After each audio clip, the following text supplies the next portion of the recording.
Good morning, ladies and gentlemen. Enable Now knowledge transfer session. Today's topic would be custom properties, advanced property management, as I called it. First of all, as always, if you don't want your name, your voice, the questions you ask, or your face being visible to others, please disconnect now since this meeting is being recorded.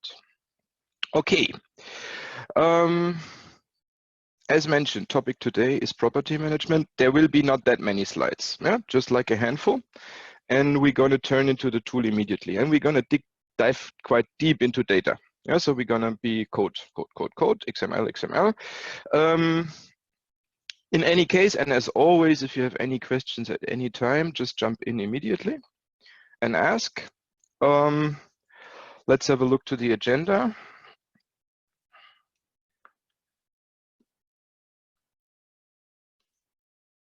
We're going to talk custom properties, basically about what's that.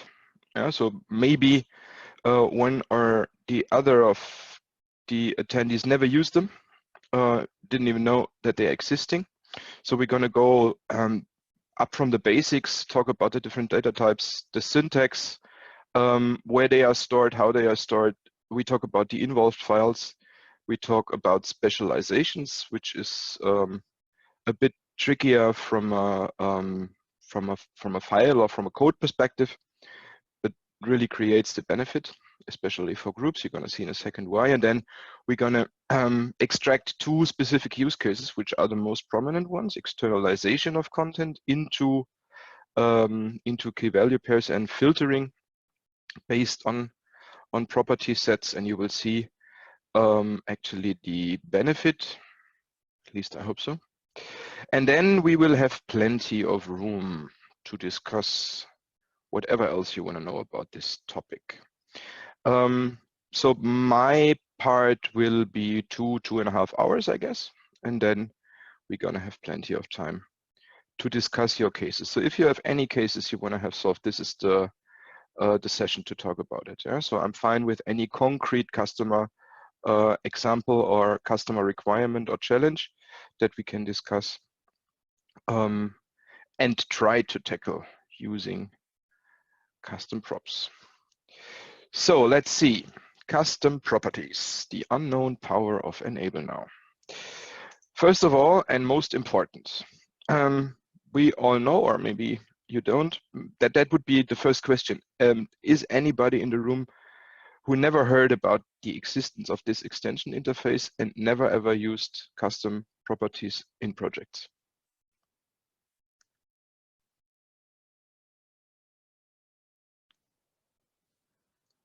Obviously not, which is good. So Enable Now provides an extension interface to the customization of the work area properties. Properties means the prop sheet that you see when you are in Project Explorer on the right-hand side. And this property sheet per object can be extended to properties that you want to be provided by the authoring team or the customer team in general. And it's a bit easier to handle than the tags which come out of the standard, because it's not just tags that you attach to something. If we talk about custom properties, we talk about real variables. So key value pairs that have a data type that can be checked for plausibility, etc. So there is a lot of benefits in comparison with the standard feature set, which is tags in that case. But please be aware that using custom properties in any case is not part of the official project delivery. So if you use custom properties, a consultant has to be involved. And any malfunction, any failure, any whatever that is based on the usage of custom properties is project responsibility, not product responsibility. And we have blind spots still. We have one slide in the SEN 30E learning, where we're going to move over to in a second. Also in the deck here that we're going to provide as always. But there's still blind spots, so still areas where the custom properties are not working as you would probably expect. Yeah, so in any case, and I will repeat that a couple of times during the session, if you use them, very powerful feature set, very interesting things you can do, but nevertheless, testing is part of the project. So testing needs to be covered by the project budget. And if this is not the case, you should probably consider not using custom properties at all. Yeah, because the complete testing sequence is on your end or on the customer's end. And there needs to be time budget for that purpose. So it's chargeable consulting effort and it's not official product. Maybe that changes sooner or later. We are considering adding an interface for custom property maintenance into the product, but that is discussed since years and never happened. Yeah, so we're going to see. There's still bugs related to custom properties, but again, this is something that we're going to summarize at the end again. So that's the most important thing for you to know. Very good to use them, much potential, but it's the responsibility of the project. And if you open a ticket on supports and if something goes wrong, that's fine. But you need to accept the question, the answer of support saying, okay, in that particular case, this is not covered, sorry, will not work. Find another solution. Yeah, this is what will happen. Okie dokie. So let's see. Entity types and property types coming from the resource. There is always one resource needed to use custom properties in general, which in my case is called, guess what, custom properties. I will show you in a second how this all belongs together. But the resource as such is called classes, classes.dkp. So if you import one of those DKP files called classes.dkp, then you will end up with a new adaptable resource. The naming for the end user is related to the translation that you use in the entity descriptor file. So the name here is, if not configured right, just classes. If it's configured, you can call it however you want. I'm going to show you in a second how. And this gives us, and that's the actual purpose, gives us the possibility to add as many properties, additional properties as we want to all the entity types that Enable now knows, and that's the listing. So we have the structure building objects or entities, groups, folders, the projects, the text units, the book pages and the book, the desktop assistant object, and the media object. And all those different entity, let's call them super types, so the general data objects that we are dealing with, they can be enriched with an unlimited amount of additional properties, and we can do some magical things with those properties, which we're going to see during the next couple of hours.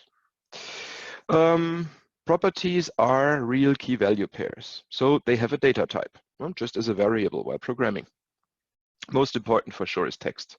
Yeah, there's the most benefit, externalizing text and using the text as a variable within the content, etc. This could be restricted to numbers, so you could create an integer value. Booleans, second important, just a checkbox, which can be true or false, where you can control filters with, where you can control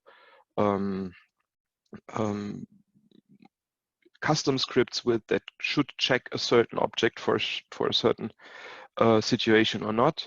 We have value list dropdowns, handy as well if there's a one-to-one relationship, validity for a certain subsidiary, let's say. And since last release, the link property is finally working. Nice one. I played around with it yesterday when I was preparing this session, realized that it's now finally working. And we're going to have an example where you could use links and where the restrictions are, because there are still some restrictions, but in any case, it's added value. So now let's directly move over to our course. So the info center button as always indicates that there is content somewhere else. So I'm opening my browser. If anything fails with the screen share, you let me know. And then it's already enough of theory. We're going to hop over to the producer immediately.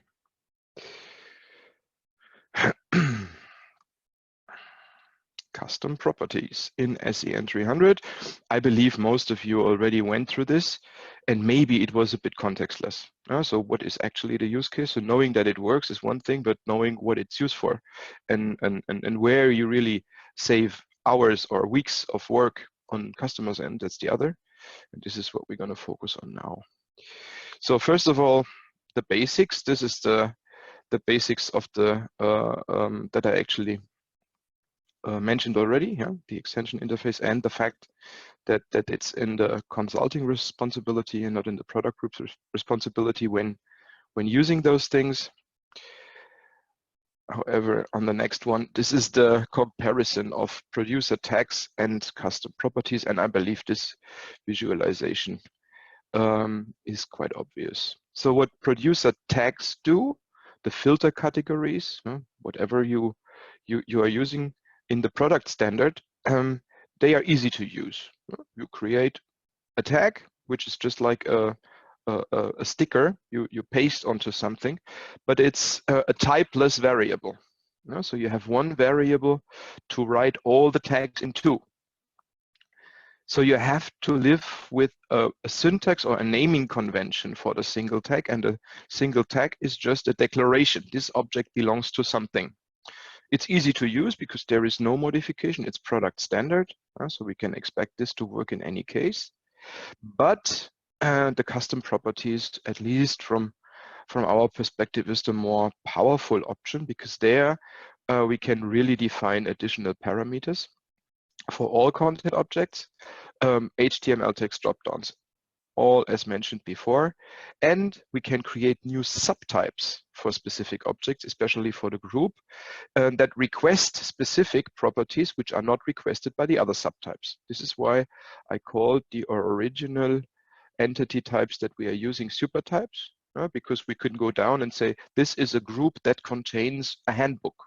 So we ask different questions to the author than a group that is intended to contain a process diagram or a course, or is for maintenance purposes. Yeah?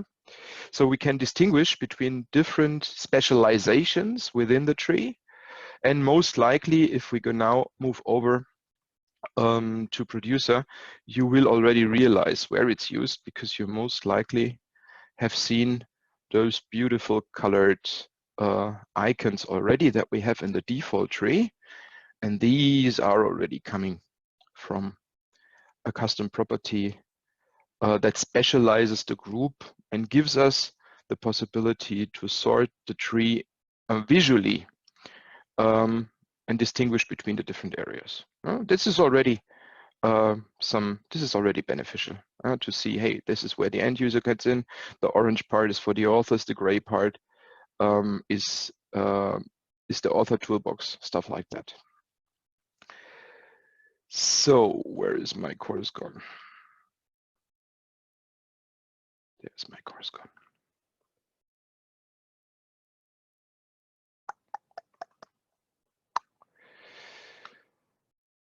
Custom properties, the use cases. Just a short summary. We're going to go through all of them one by one. This is what the course says. What you can do with them.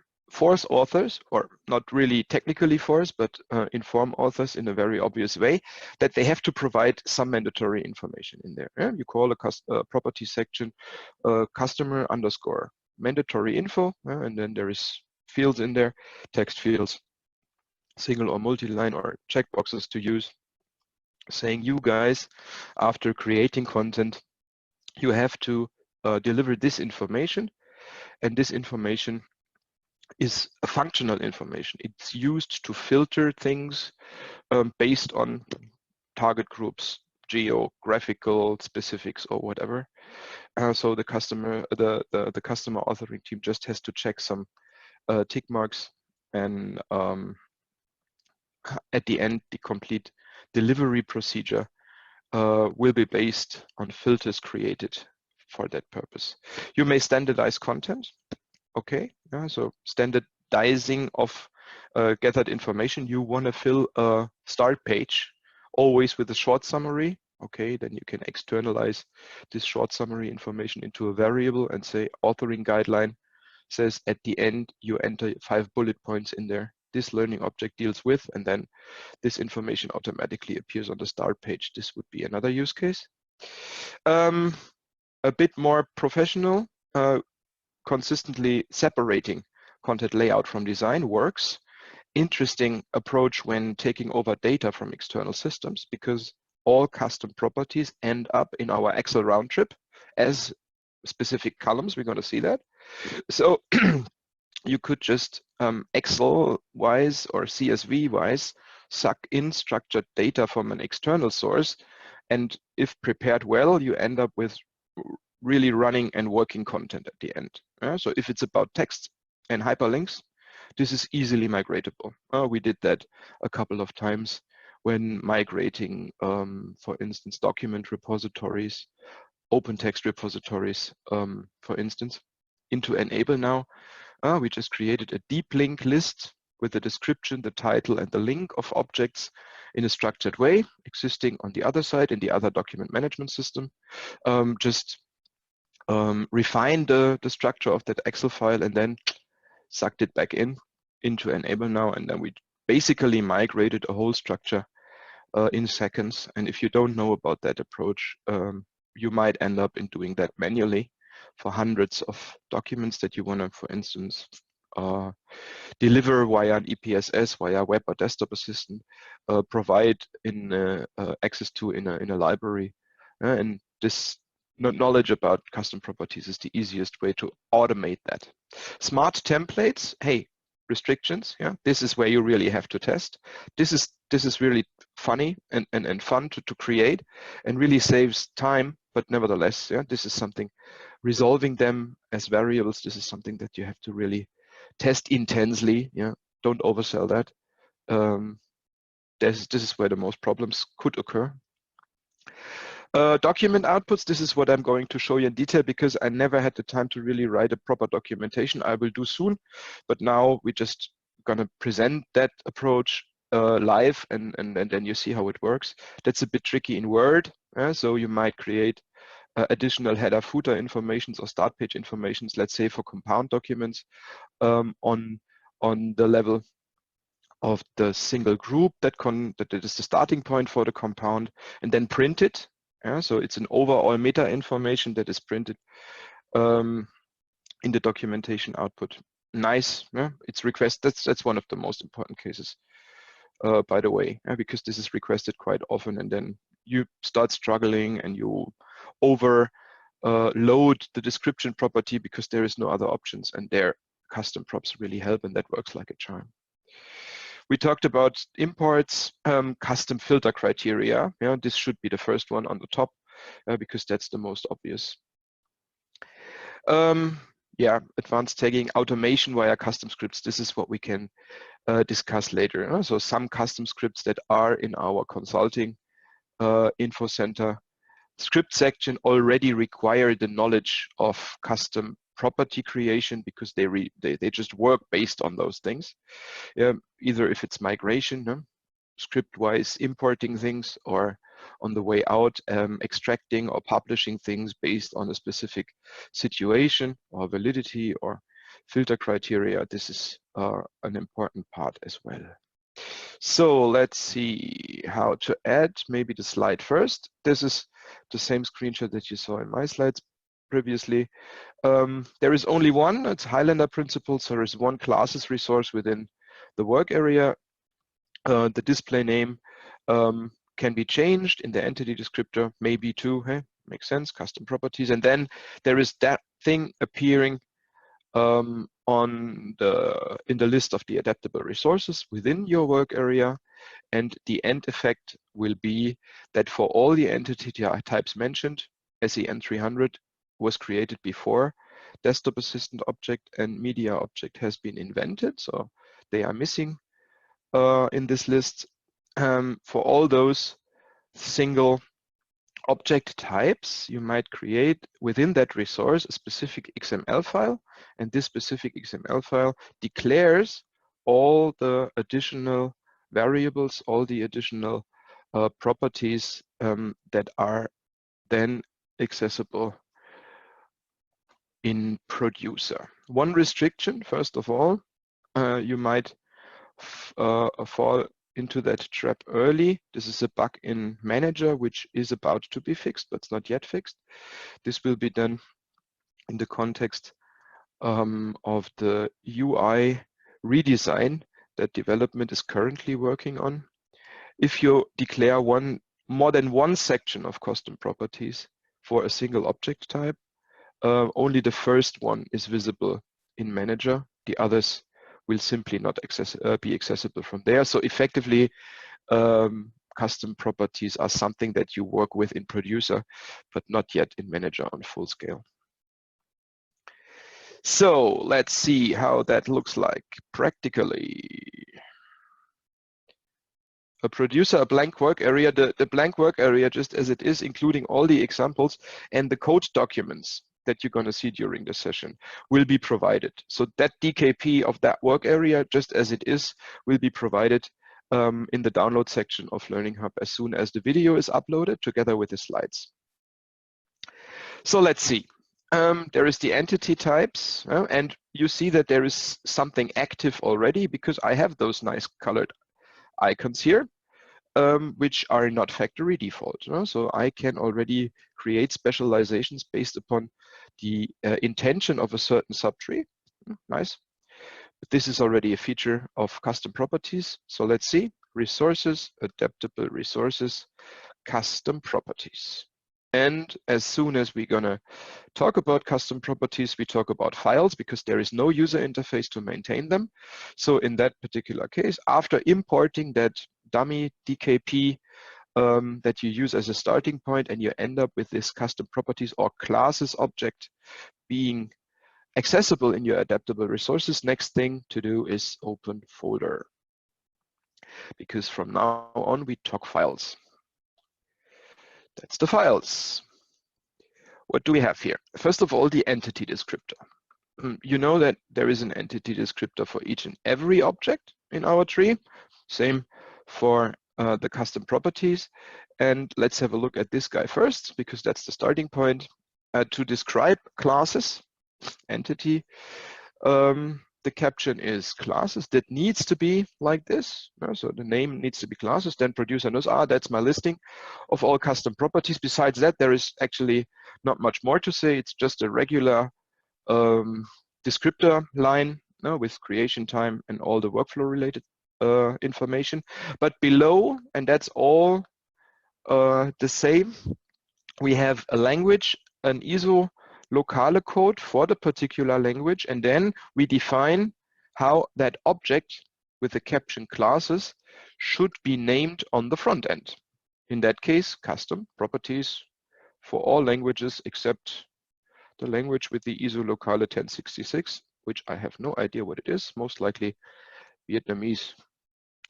So I don't know why this was not actually translated, but there you see the example. So ISO locale code of the corresponding language, the object with the internal technical name classes on the front end supposed to be called custom properties.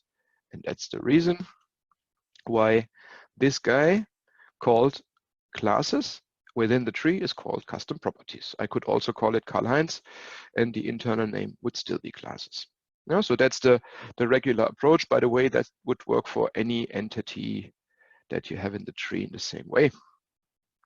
So the entity descriptor, not much more to say about that guy. That's just saying I am the classes file, so I am the storage of all additional properties within that work area.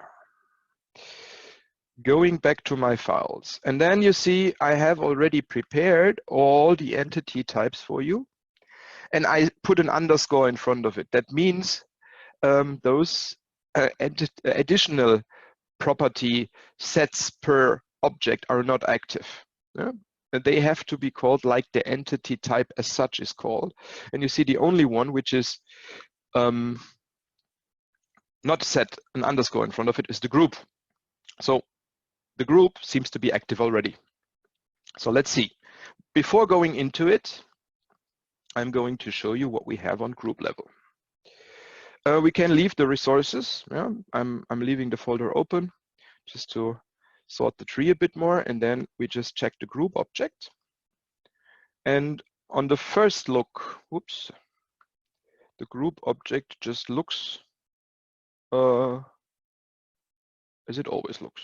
Well, there is a name, there is the language, there is the standard properties, the short description, the description, the hide flag. But the farther down we go, the more interesting it becomes, because now, since we are already using custom properties, there is the subtype filled with, let's see, author, process, customer, additional specializations of folders that just indicate that there is something special with them. Yeah, so they are for authors, they contain process diagrams, they are used for end users, etc. So that's just a visual cleanup of the tree that helps in very complex projects, and it's just meant as an example. So this information that there are additional subtypes besides the ones that come from the solution manager interface, this is already a feature of custom properties. We're going to see in 20 seconds how that works. And then going farther down to the property section, we then identify, hey, look there is stuff that was not there before, which is not normal. In that case, a simple example, valid globally, a checkbox called global, and subsidiary specific, X checkboxes that are specific for a specific subsidiary. This is already an absolutely valid use case, even one of the most important ones. What you could do here, you could create a one-dimensional filter saying content is valid globally, which is valid for all my subsidiaries, because let's say the HR processes are all the same for all. Yeah? Payroll process is the same for all. So how to get my payroll displayed is a learning object that might exist in all desktop assistants of all subsidiaries of a global player, because they are all using SuccessFactors in the same way. Yeah? In a perfect world, that would be the case. But let's say subsidiary A is my subsidiary in North America, and in North America, in stocks management, the usage of master data on stocks in MM03 is different. So I could have a specific object which is only valid for my subsidiary A, pretending it's America, or subsidiary B, saying this is for Mexico. You see the benefit already, I believe. The author understands what you ask for. You could solve the same issue or the same problem filtering with the master tags. You could create master tags saying valid _ US. And then you say the valid prefix sets validity, and we have the US subsidiary on the back. But this is all, as mentioned earlier, just put into one field of the corresponding object. And here you have a key value pair saying, is it valid for subsidiary A? Yes, from now on it is, as soon as touched once. And it's gatherable, so you see it somewhere, and it's a real variable with a real value. So this is just more obvious from an end user perspective. So it's a usability enhancement on the one hand, and later on you will see that you could do more with it in regards of filters, etc. The others, they are still normal. So nothing special down here. You see just the standard properties, just a blank set for the text units, nothing special here. For the book pages, seeing nothing special here. So we're going to go through all the entity types now, and just circling back to the file system, we're going to activate one after the other and see what happens. Just to give you a clue about the possibilities in here. But first of all, let's stay with groups and open our groups descriptor in a text editor. For now, let's ignore the green portion. The green parts, they are commented out. Only the colored ones are the ones that are currently active. And now I'm going to put this just on half of the screen on the right and open producer on the other side. And then let's compare. So this is our entity listing. This is the group object. We know, yes, there is a custom properties resource imported, a classes resource imported. And we already realized that for magical reasons, the group object now already has additional properties in additional property sections in the property grid. One is called valid globally with one checkbox in it, and one is called subsidiary specific with X checkboxes in it. And if you compare this part of the declaration code with this part of the form, you will most likely realize that they are similar to each other. And this is exactly the naming convention within those files. And that's same for all of them. A parameter set is a set of parameters which is either global, a general one, general means global, for all the subtypes of this particular entity. We don't know yet what a subtype is, so just be patient for a second, but this is the global section. And in this global parameter set, we can define parameter groups, and they all got technical names, which can be translated on the UI based on the user interface language. So this variable of that group is called valid globally. Yes, the translation is close to it, but here this is the first restriction that I have to emphasize on, and you really need to take care here. The names here create real JavaScript variables. They are used within the solution, no? So and they are not plausibility checked. If you make a mistake here, for instance, using special characters, for instance, using spaces, no spaces here, yeah, small and capitals and underscore, that's it. If you make a mistake here, it could end up in a producer not booting anymore. So testing, as mentioned, is in your responsibility. Yeah, but there you see, you need a proper variable and a proper variable naming convention. In a second, we're going to see how the user interface translation is managed for everything that is created inside the property sheets. But now the learning is valid globally, one checkbox. This is a parameter group. So this guy is a parameter, is a parameter group. And within this parameter group, we have one parameter, and the parameter is declared with a tag called param info, and it's declared as a specific type. In that case, a Boolean, a true false value. This is just our declaration for a Boolean value. Creates a checkbox which can either have the value false like this or true like this, Boolean 0, 1. The name is just global. Okay, translation is similar. And the default value of it is false. So if you create a new object of that type, the default value is false. Okay, makes sense so far. The next parameter group is subsidiary specific with an underscore in the middle because it's a real variable. The user interface translation of that text is same, but with capitals and a space in between. In Chinese, this would be Chinese letters. Again, we're going to see in a second where this translation information is stored. And then we get 1, 2, 3, 4, 5, 6, 7, 8 different Boolean values where we can set or define the validity of that particular object for the particular subsidiary, and they have no default value. So they are undefined in that particular case. This is an important information, but we come back to this later. But always already keep in mind, if there is no value set, the entity does not even know the existence of the property. So an untouched property has a null value. It's an undefined value. This is specifically important when you filter for them, because you cannot search for a false value because the value might still be undefined. So you are not searching for is false, you rather search for is not true. Important one for now. We're going to have a specific slide for that because that's one of the traps you will step in for sure.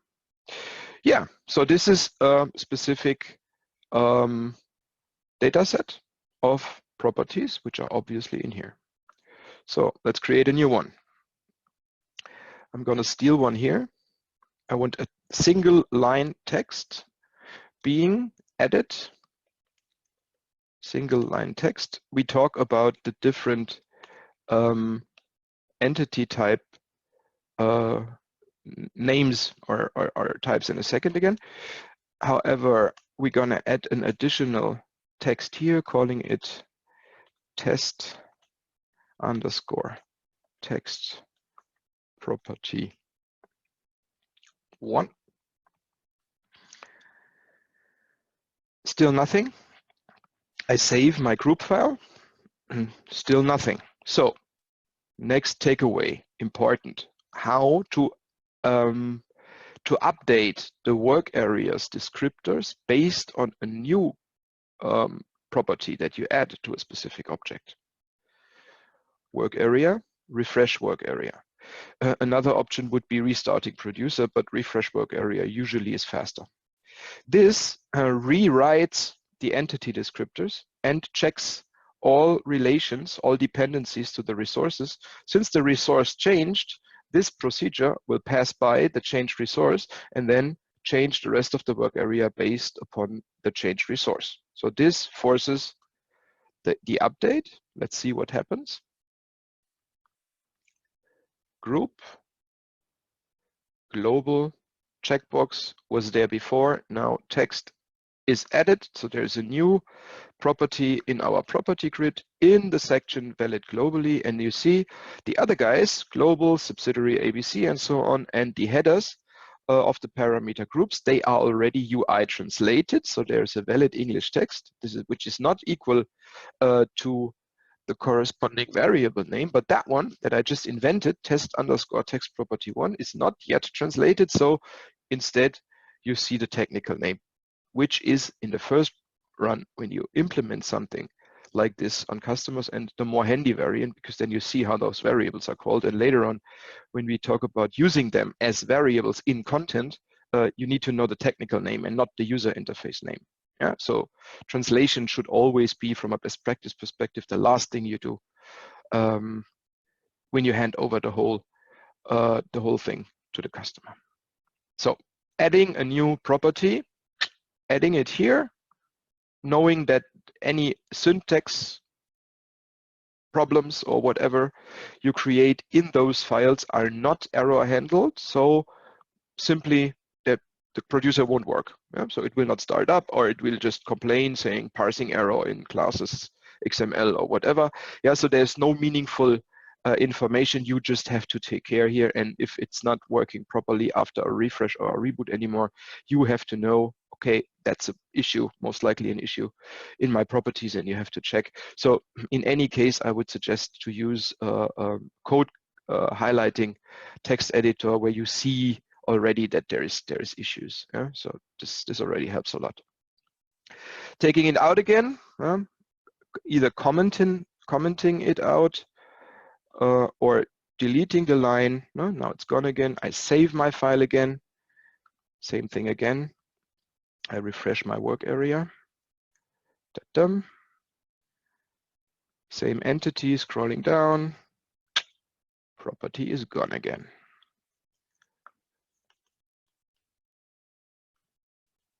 Back to normal. Then let's see how that works on file level. Work area, refresh work area. Property should be back. There we go. Property is back. And now I touch the property for the first time. First of all, I know that thing is called test text property 1. And then let's see how it's stored. Storing is quite an important information. As mentioned, we talk about files here. So I opened a folder behind. Let me just size this down for you a bit. There we go.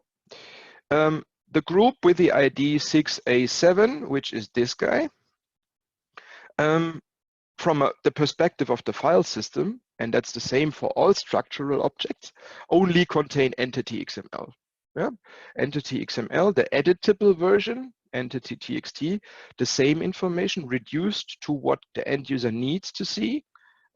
This is the one which is used for the previews and for the functional content later. Yeah? But they are basically the same. This is the one that is created from the author. So this is where the edit information is in, and then this is converted into that one with a bit less information, and that's the one that the player is using later to display the single object, build the tree, etc. All this.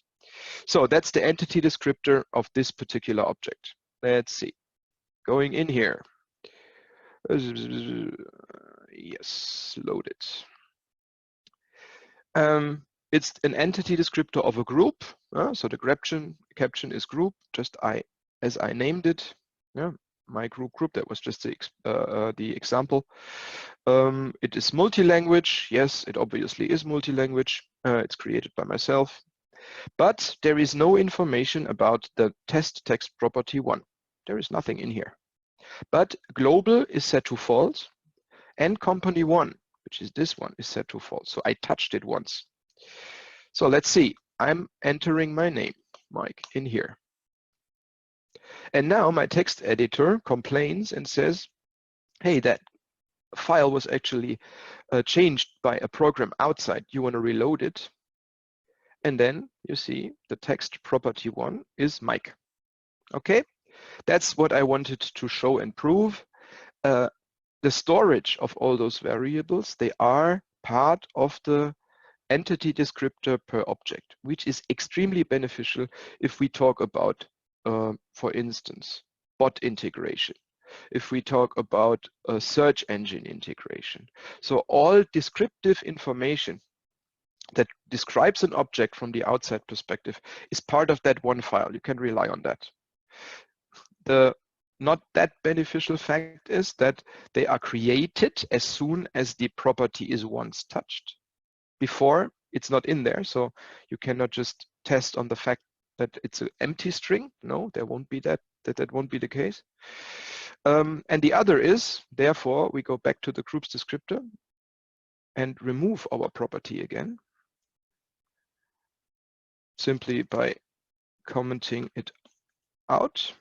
So now the property is gone. And now we're going to refresh our work area again.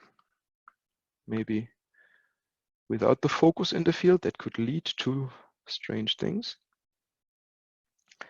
So I'm updating my work area. We go down to the property. You see, that section of properties called valid globally does not contain that additional text field anymore. But no complaints. It stays. It's still there. And that's a real important thing to know. So within the entity descriptor files, if you remove a custom variable for what reason ever, for all the objects that use this custom variable, it stays in the file, even if it's not a declared variable anymore.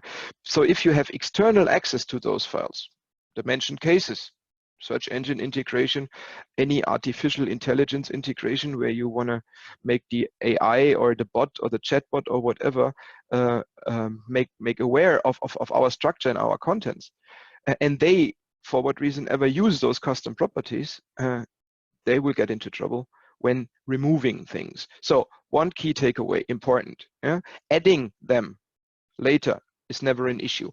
Getting rid of them is an issue. There is cleanup scripts for sure. So you can call with Thomas' team.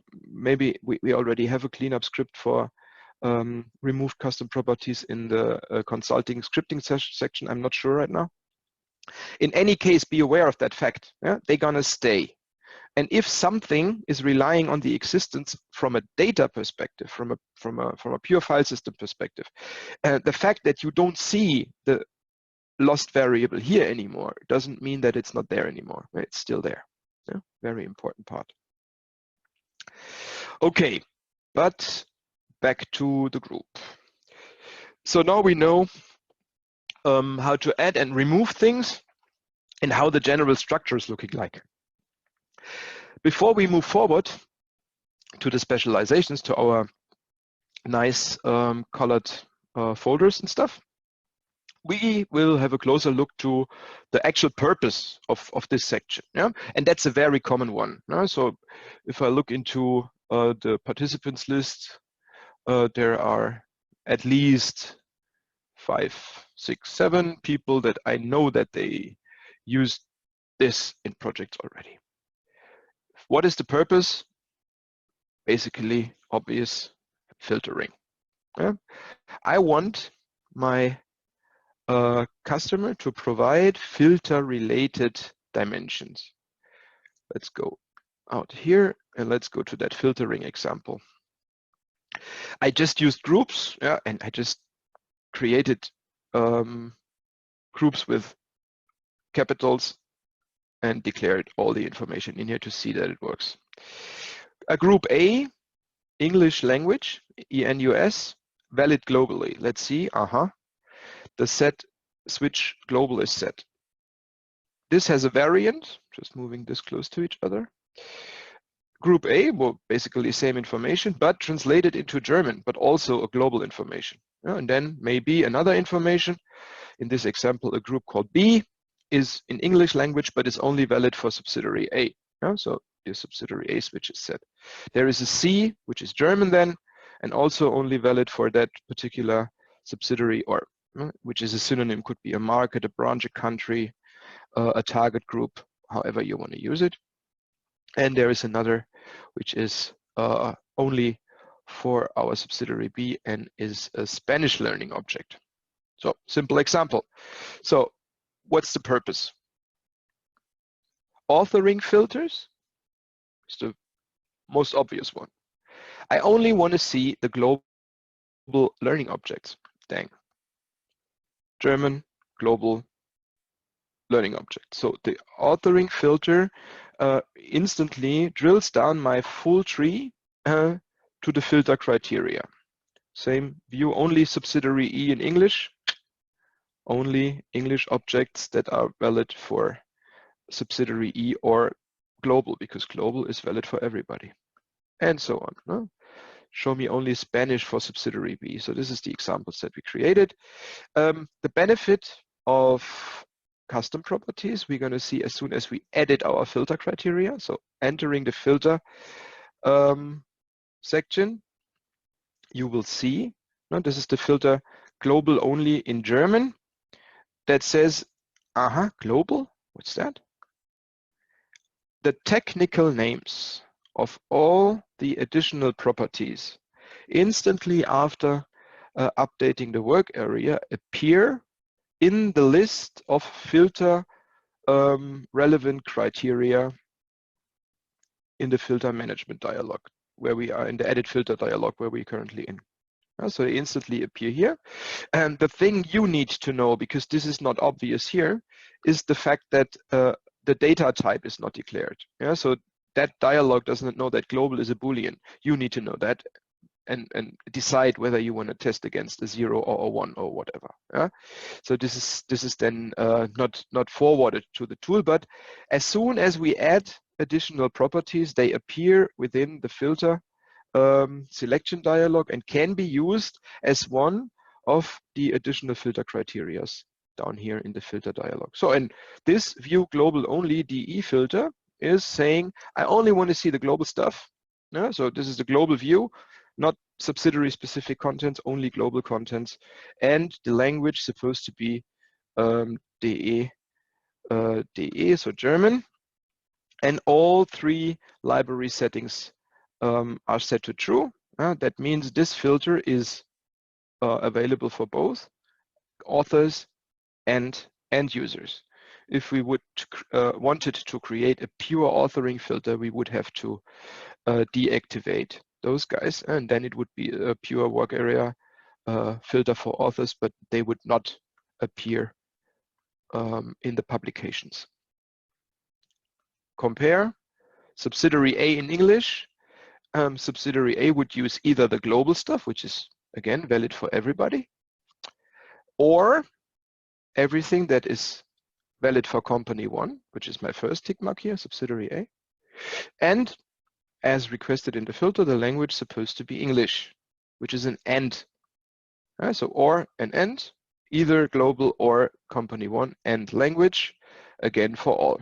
So you see there is a lot of potential. If you would do that with tags, which would work in the same way, because the end user would only see the filter name, you would have to use the tags from that list and then really know the tag syntax, etc. So here you can really test against a specific value. And since you see this is the contains, begins, ends, does not contain you, so you can really do interesting things here just based on the standard functionality of the filter. So we saw already that that works from the perspective of authors. Makes total sense. In maintenance mode, show me everything that changed since the last release. You invent a checkbox that says there was a change request, and probably you invent another text field that includes the deep link to the change in the change management system, or just the number of the development task that the change was upon, whatever data you want to store, and then you filter your complete tree based upon this change since last release, which is effectively the work list of everything that you as a project manager has to look for and quality assure before going live with the next release of the knowledge library or the EPSS. So obvious scenario. On the other hand, let's have a look at this from the end user's perspective. Since we had all the filter functions active, come on, open up. Since we had all the functions active, we see that the same filter and the same naming convention is accessible here as well and doing exactly the same things. View global only in German, yes, that's right. So same. All subsidiary A, so global plus subsidiary A in English, same thing. So this is working from both perspectives, from the perspective of the authoring team as well as from the perspective of the end users. You remember, at least if you participated that publishing section, that was the last longer section we held a couple of weeks ago, what magical things you can do with pre-filtered publications. Just as a short reminder, publish selected object. So let's pretend that we want to publish this library starting from here to a web server, any web server. Hey, yeah, those filters surely are here as well. So you can filter and then just define precisely this subset of the content, the global DE content, ends up on the web server X, and this content, which is Spanish for the subsidiary E, that ends up on the web server of subsidiary A in Spain, and the other one on the other web server. So you can control this, and that works in the same way for web server publication as for any other publication option, executable publications, even for SCORM publications to export stuff into learning management systems. And for the desktop assistant, it's the same. So if we would create a desktop assistant object here, or let's just simply do it. A desktop assistant object, DA example with filters. And we're gonna reference all this into it. You can see that the desktop assistant object as such provides the same filter criteria. It's redundant now because the filter already foresees a language setting, and the desktop assistant object has a built-in language filtering, so that's redundant in that case, but doesn't harm. But you see, declaring filter criteria in the first run is something which is extremely handy on long term in the life cycle of the knowledge management system, because then you can just rely on the fact that it will work in any publication case, in any drill down case that you can imagine.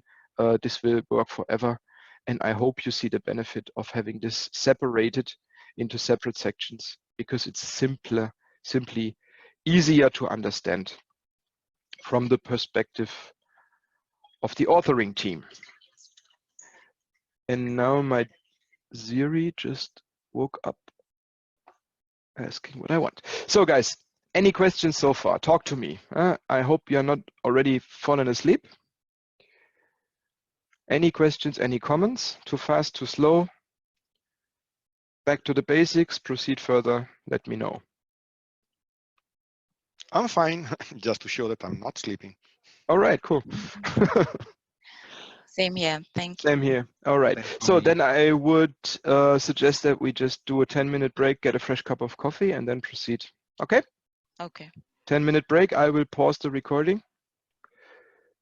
Please, somebody remind me to resume it. Okay, will do.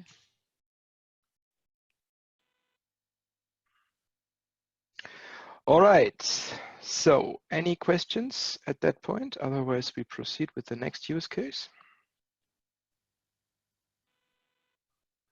All right.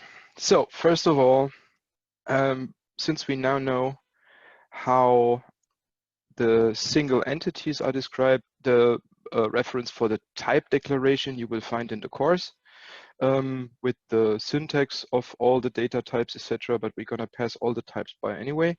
We're going to move forward to the specialization now, because that's the missing link for those colored folder icons.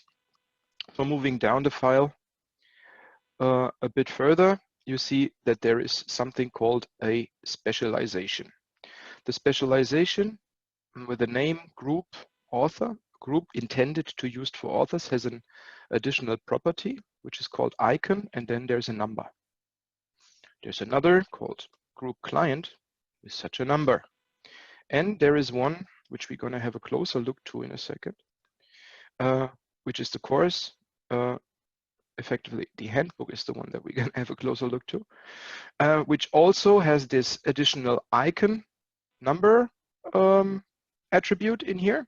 And there is an additional parameter set, which obviously lives inside that specialization. Yeah? So from here to here, that's the specialization for the group handbook. Okay, so this group is intended to contain things that become a printed handbook, and we can add additional parameters to that specific specialization, that subtype of that particular entity type group. So let's see, without activating this or removing the comment to activate this set, first of all, let's see how this works out. First of all, within our entity types group, we saw that already. You see the subtypes, and all those additional icon types are can be found here, and they also have translated user interface names. Process group, the manual one is called reference manual. So let's activate it, and then you see the icon of that group changes. This is coming from here. The group handbook is using the icon number 2, which is that one. So how does that work out? Going to our files, not to this folder, but to this folder. The group says I have a specialization, group handbook, and I'm using the icon with a number 2. There is icons, and if we open that icon PNG for preview purposes and zoom in, you see this is just a stripe of single icon graphics, and the index is starting with 0. So the icon number 2 would be this one.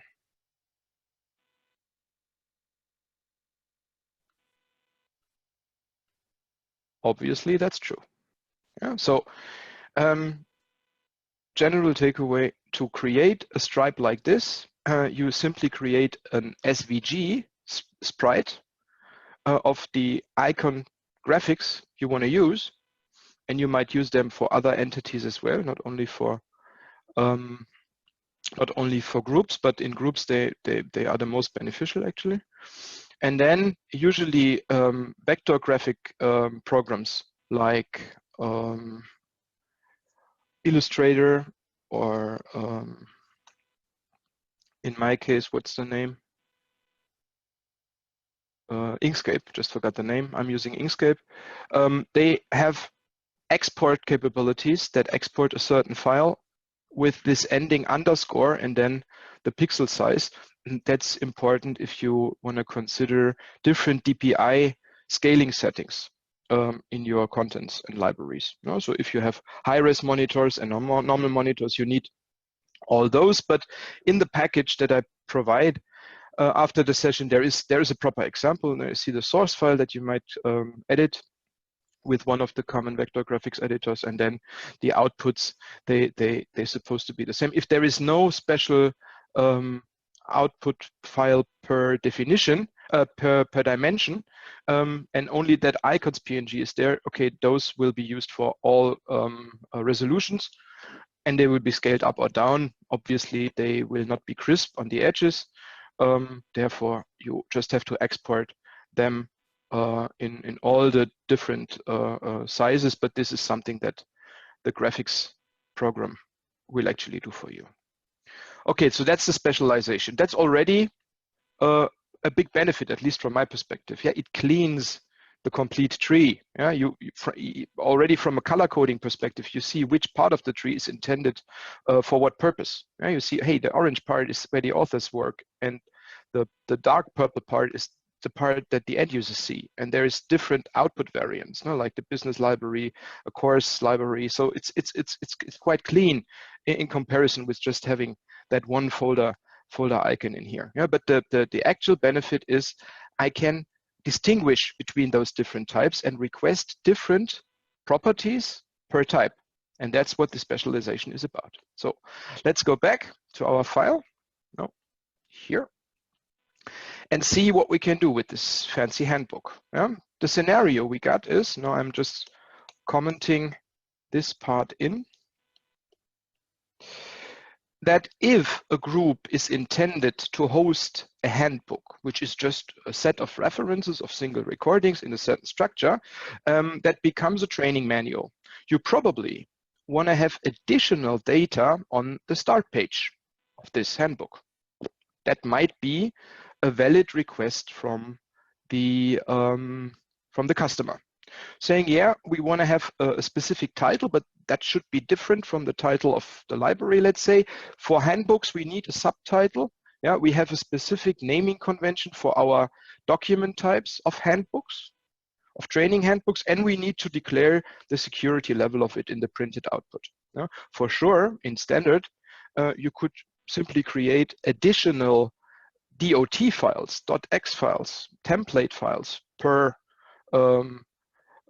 type, and then define different documentation settings for that purpose. But this is far easier. So again, to make this happen, I need to refresh my work area. First of all, I should actually save my file. Forgot that. Save my file and refresh my work area. Right now, the group with that specialization called handbook reference manual has no specific additional properties than the ones that are global for the groups. So now let's refresh and see. Refresh work area.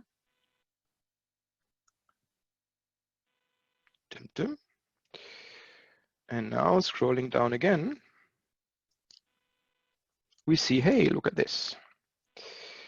There is now two additional sections, one called document properties for reference manual, containing the main title, the subtitle, all this, and this summary types, where you could have a crisp summary for two different cases, let's say, one for standard customers and one for their OEM customers. So that's just an example to see that you can distinguish between different informations per output, let's say. So this now is specific to the group with the specialization reference manual. Changing that specialization back to standard would lead to only having those two sections, the validity sections that we used for the filter example, but the others are gone. Changing the subtype again to reference manual, we see, they are back. Okay, So this is what the actual specialization is about. Based on that specialization, this group is intended, or this subtree of our big repository tree is intended to host a specific information type. You can request information that is specific to that information type, like those main titles. So first of all, before we go into that compound example where I'm going to show you how to use those variables in prints, I'm going to show you how the translation works, because we realize that this is always close to this, but looking different. As mentioned, the name of the variable needs to be a real variable, so no special characters, no spaces, no nothing. But in the user interface, we want the user interface to be end user readable, so we need proper texts and proper declarations for the end user. So going back to the files now, you might have realized that we have translation files in here. Translation.isolocale.txt. Yeah, 31 and 32 is the only ones that I got in the example. Let's open the 32 now. And there you see this is the English translation, and those translation files, they just work in the same way as all the language locale files work in the complete solution. It's always just a text file, and the variable name is in front. So company one, you saw that was the one switch that I used, and then a tab in between, so they are tab separated, so variable tab, and then the corresponding translation for the language coded as ISO locale code in the translation file. Main title, main underscore title is the variable, and for the English user interface, which is the global fallback for all, so that's the minimum you need, is main space title. Document underscore type becomes document space type. Compare. I'm not changing my user interface to German, but here's the German translation, where document type is then called Dokumenttyp, and the security level is Sicherheitsfreigabe. German wording. So this is how to override the variable names in the user interface here with proper user interface names, which can be language specific. The minimum you need is the US English if, just as a reminder, where this is configured, your global fallback language here, secondary language, this is how we call it, is not changed. So this is the one that is used as the global fallback. So if other language codes are not existing, this one is used. So in my example, only if I would change the primary language to German, we would have a difference. For all others, the secondary language, which is US English, would be visible. So even if I would change my user interface of producer to Hungarian, my properties would still be named properly in English. That's the idea behind it. So that's the minimum you need, and most likely you will not translate your properties to all 42 user interface languages, but only for the ones that are relevant in the project. But that's clear. All right, so let's see. This is a group with a specialization, and this specialization comes with a set of additional properties. I'm setting this one back and going down to my example now. I created a compound example with such a handbook, where the title of it's supposed to be handbook, and then I just created 3 dummy recordings in it to have some mass in it to create a proper compound. So this one already has all those properties. The main title for the new handbook, and there is a subtitle as well, and there is a document type, like training manual, and there's a security level, let's say strictly confidential, and the document version might be 1. So that's just meant as an example, but you see there's a deck or a set of parameters that the customer wants to mandatorily be provided by the authoring team. First of all, you see, this is what I have to provide when I want to create a reference manual. And secondary, this is something that we could use within the content. And the first usage example I'm going to show you now is how to get those variables used in a print, in a handbook. So how to do that? That's well hidden. Yeah? For sure, I'm going to provide the how-to in the delivery document for the new service. Yeah, but right now we should just use the recording. Sooner or later, we are going to have a proper documentation for that. I just haven't had the time yet. So right now I'm going to show you how that works. So first of all, we need to understand the relation between the template and the documentation configuration in Word and in Producer.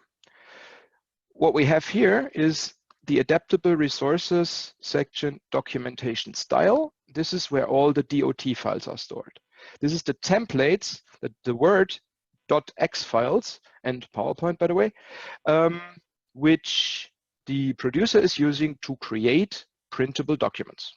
Okay, so far so good. The one which is defaultly used for the compound document in factory default settings is the SAP single document with title page, which technically is called SAP title dot. All right, so let's see. That's the one we use. And this one is configured as the one to use in the documentation settings for the compound document. The compound document is using the SAP single document with title as a template and is using those fragments as structures. So you always can combine the fragment approach with the property approach to come to a proper result. They always come together in most of the cases. Okay, so let's start where we started our demo. The documentation style we want to change is the single document with title. So going down to files again. We know it's living in dot, so we go to the subfolder DOT, and this is the files listed here. And we already checked that the one that we want to modify is SAP title dot. So I copy this guy and put it to my desktop.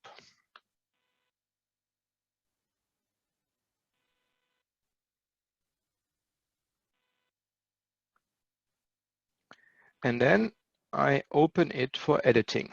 Yeah, so double click on a DOT file would create a new document based on that DOT file. So if you want to modify the DOT file as such, the template file, you need right click open, which opens the DOT file for editing. And then we end up in the actual template, which contains, as soon as Word is loaded, come on, which contains a title page, which simply uses the title variable, which is a standard variable in the DOT, which basically will use the wording of the group or the name of the group the handbook will be created upon. So my handbook would simply be called handbook if I would use this template without modification, because this particular variable in here points to the title, the caption of the group the compound document is created upon. That's the standard, and it works in most of the cases. Yeah? But in our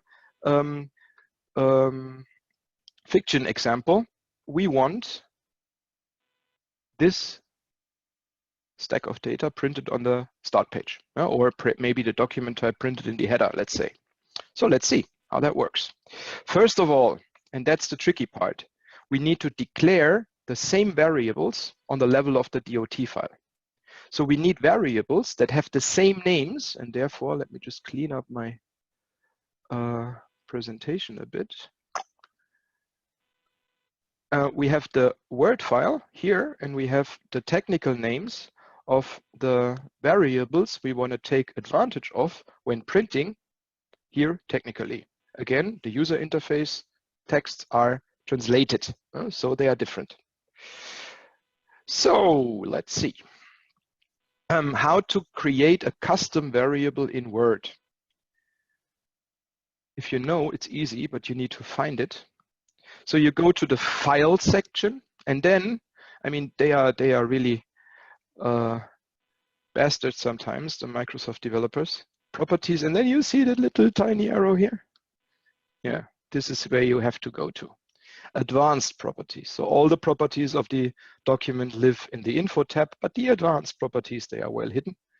And then it opens a secondary dialog where you still see the old-fashioned properties catalog that's existing like this since ever, since Word 2000, I believe. It didn't change.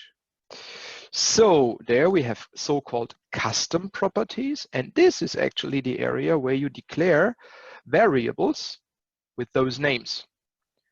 So let's start with the main title. So I'm copying the main title, putting the main title in here. Say I want a variable, which is just a placeholder for a data in the Word DOT file with the same name, main title. And do not forget to set a dummy value of it. Yeah, my dummy title. Otherwise, if using it later, you won't see something because the variable is still empty. Yeah, so this is just a fallback value, a dummy value to use it. So main title, add. Then here's the listing of all the additional properties that you have. Usually when I'm documenting this, I'm taking just a screenshot of that one and explain the click path down to explain the customer, hey, this is what I did, and this is the purpose, and this is the variables that we use, etc. So let's do the second subtitle, copy, next one, zack, my dummy subtitle, add, third one, document underscore type, paste, my dummy doc type, security level, in here, my dummy sec level, add, and then the document version, copy, paste, value, my dummy doc version, add. All right, so let's stay with this. We just skipped the other, this type, this HTML would be formatted mass text, bigger field. So, but for it works in the exact same way. So let's stay. Let's just leave it with those. We're going to show those now. Okay, now the properties are there. The properties are declared and are initialized with those values. And the type must be the same. In most cases here, you would use text for sure. So now the pieces are declared. And now we said we don't want the title of the group used, delete. We want that specific main title used, which is posted as a specific custom property for that particular group type handbook. So how to get the variable placeholder on the title page? Insert, therefore I'm opening this a bit further because we don't need the code anymore now and it's easier. We insert a quick part. This is the area. And the quick part contains the standard quick parts like the outer text, and then there is the field object to add. So we insert a field, and then within the fields, that's the next thing that you simply have to know.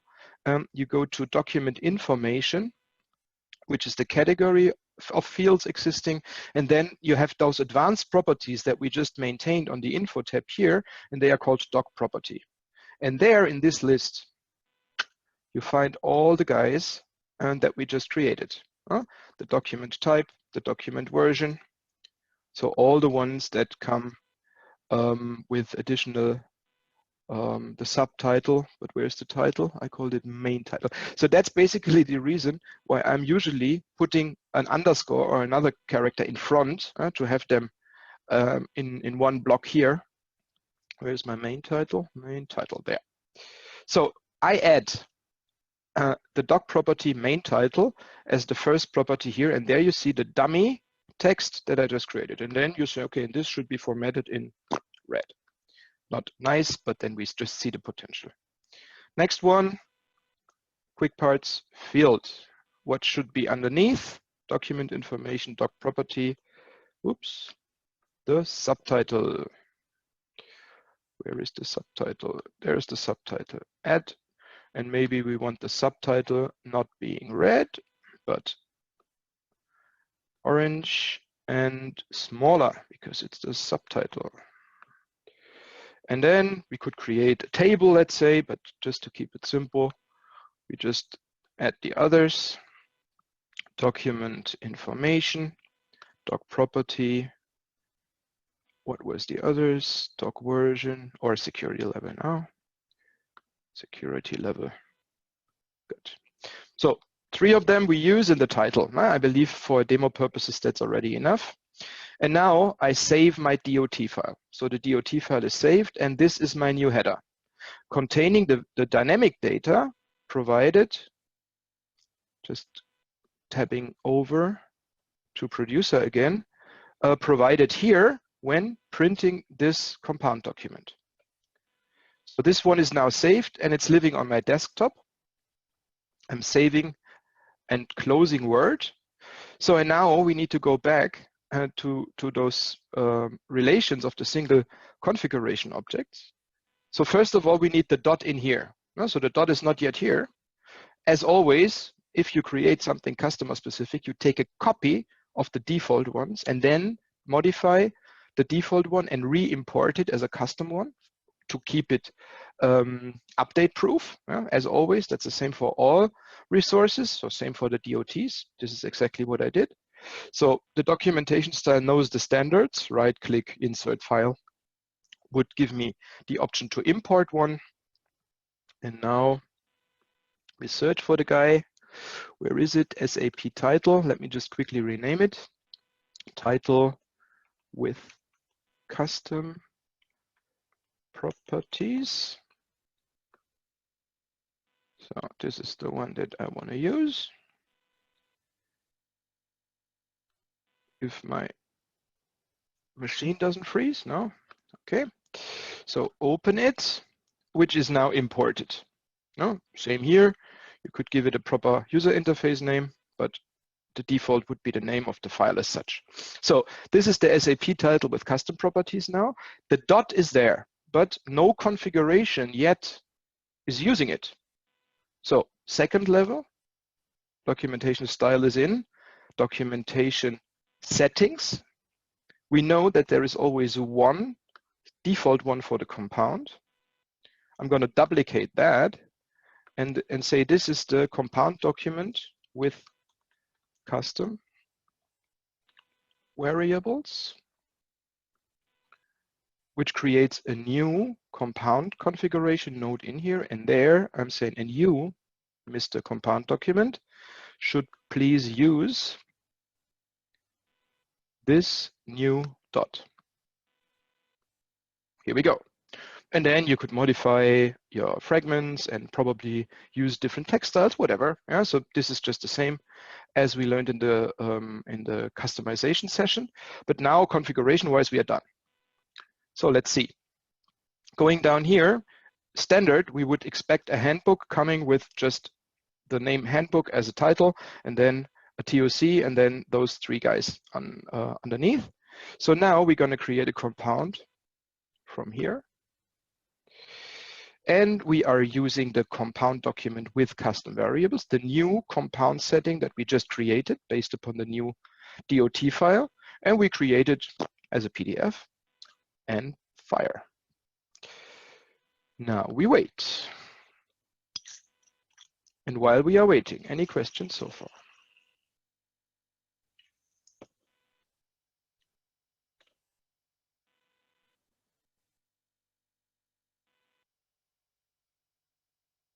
And we wait and we wait. This is something in the current release that the initialization of Word takes ages. This wasn't like this before.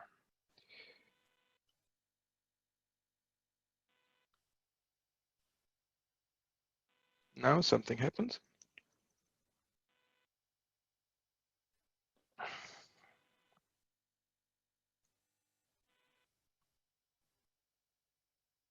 And finally, it's generating.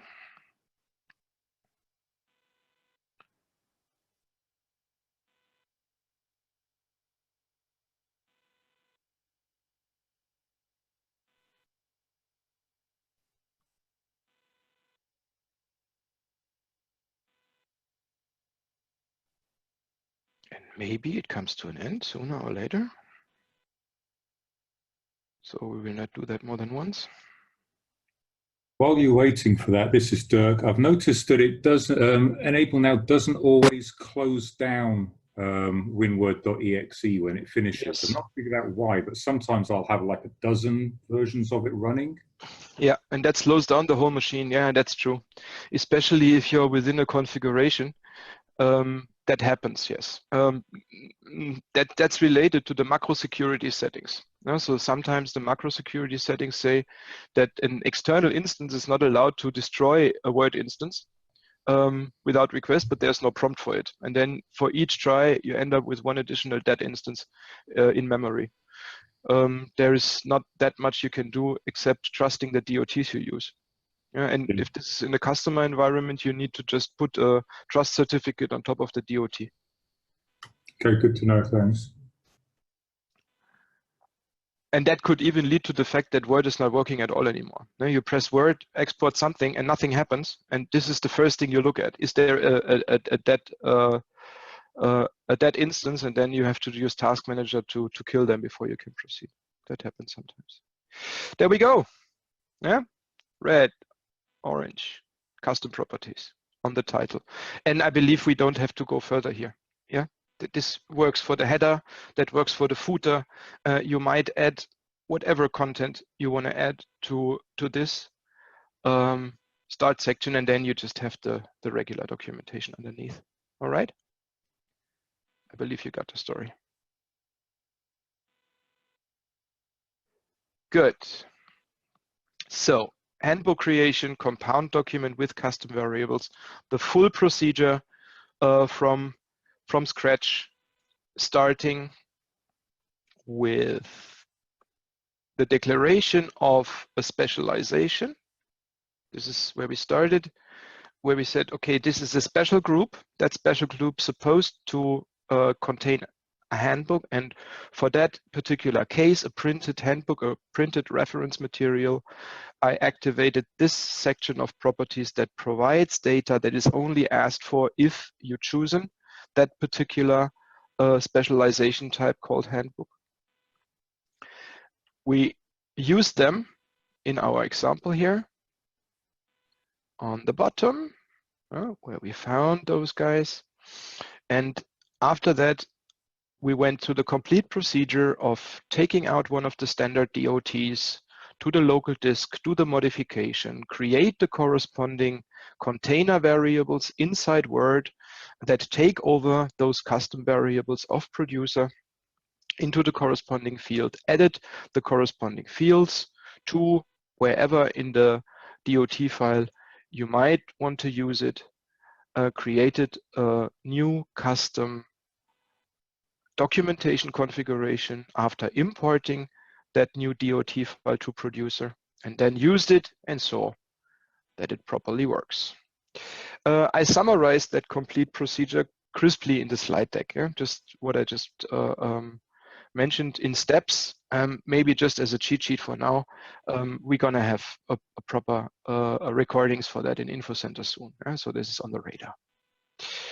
All right, so using variables in print. And the fact that I was doing this for compounds does not mean that it's only working for groups. You might do the same for the single project.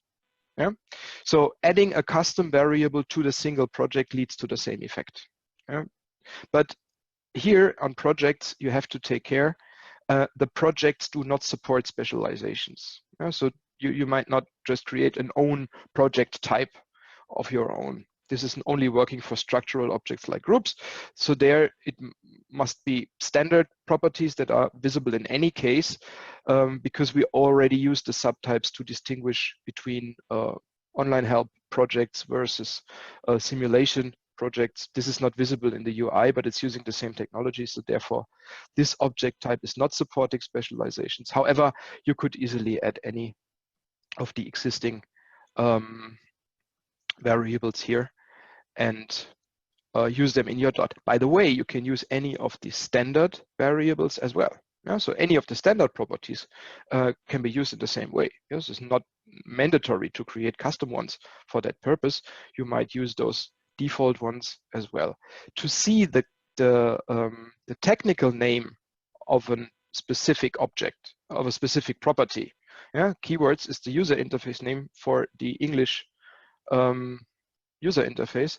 You simply have to put something in and save it, yeah, and then right-click, open folder, look into your entity descriptor.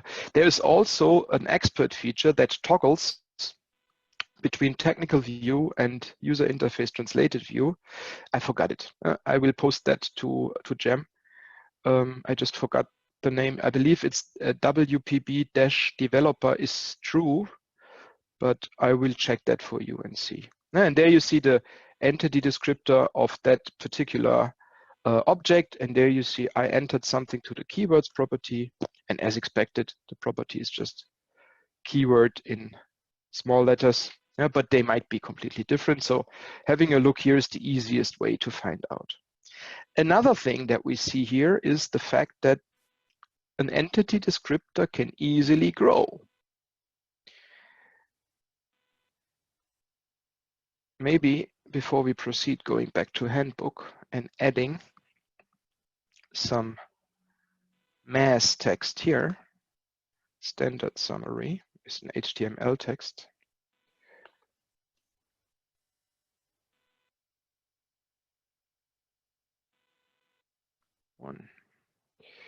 So that's HTML formatted text. Going down to the file system on that level and looking to the entity descriptor, we will realize that also this information URL encoded, so URL encoded HTML is part of the descriptor now. This is an important information. Yeah, because sometimes consultants intend to overdo it with the custom properties. That's one of the big takeaways of this session. Yeah, don't use them just because you can. Use them if they make sense, because they overload the entity descriptor. And if you externalize all your content into variables, which has kind of a charm, yeah, that is cool, but nevertheless, the file size goes up of the single entity descriptor. And question to you, what functionality do you think could be harmed by that?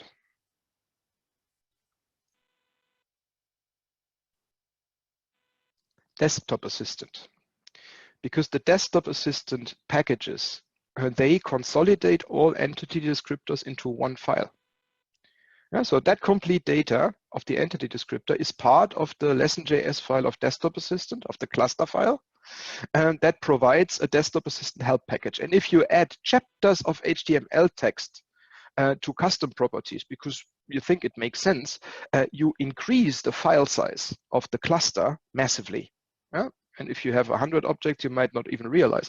If you have a couple of thousand objects, you will. Yeah, and then a 5 megabyte cluster effectively is a 15 megabyte cluster, and then you have an issue. Yeah, because then your loading time and your network impact is higher as it's supposed to be. Yeah, so this is one thing that you always have to keep in mind. Anything that you externalize into a custom property affects the custom, the entity descriptor and all functions that are related to the descriptor files, especially when creating a desktop assistant. This is really something that could fall on your feet heavily. Yeah, so make up your minds about that early enough, because this really increases your network footprint massively. Okie dokie. So next case, we got that. The other impact that we see is that if you overdo it with single custom properties, from now to then the tree becomes reacting slow. Yeah, so our example first, where we said the global validity versus the subsidiary specific validity, etc. Here we have like 10 parameters or 8. Yeah, but sometimes they say, oh, we have 200 warehouses and we want to set the validity per 200 warehouses with those checkboxes. That would be too much. So again, try after a certain amount of properties, the calculations of the tree just become lame. which is not the purpose of the whole story. Yeah, so use them in homeopathic dosages and do not use them just because you can. Yeah? Use them where they make sense. Okie dokie.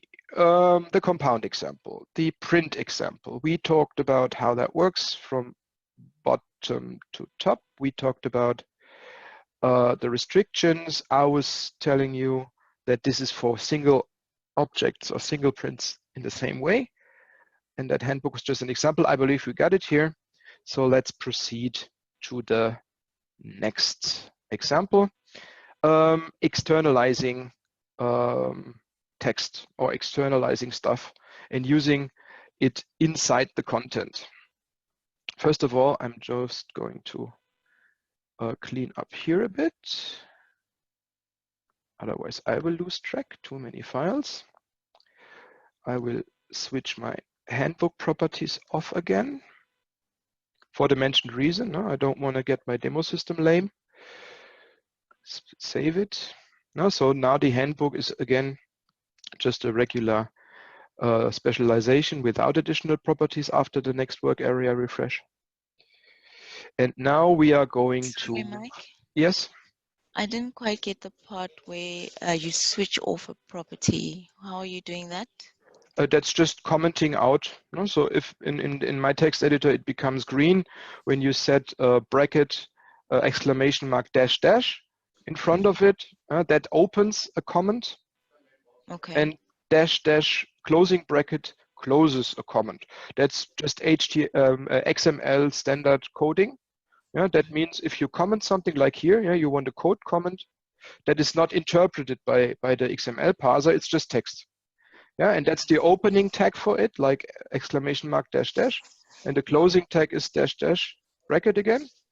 And there you see, if I put that around something, it becomes green, and green says I'm not actually XML, I'm just text. Okay. That's what you would call to comment something out. All right. Thank you. Yeah? And then after refreshing my work area, we're gonna end up again. Oh, now I killed it. That happens if you play with them sometimes, especially when rescanning. Yeah, things can fail, and the only way to get that solved is to kill your producer in Task Manager once and get it restarted.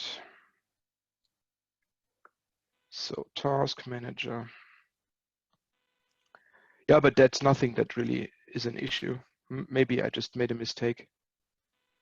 In my XML, I would see in a sec.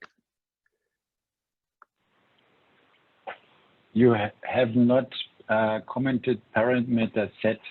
You just I killed the group. Parameter. Yeah, that's the point. Yeah, you see. No, any XML change you do needs to be really done wisely. That was already one tag too much, and it was done. Now you see, that's what I meant. Not error handled at all. So let's get back to producer, and now it should boot up again without restrictions. So any typo in here, even one space, yeah, come on. Even one space in a variable already leads to that effect.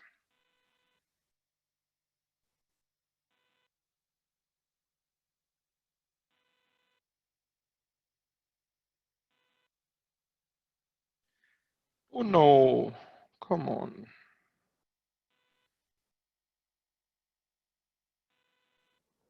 What did I do?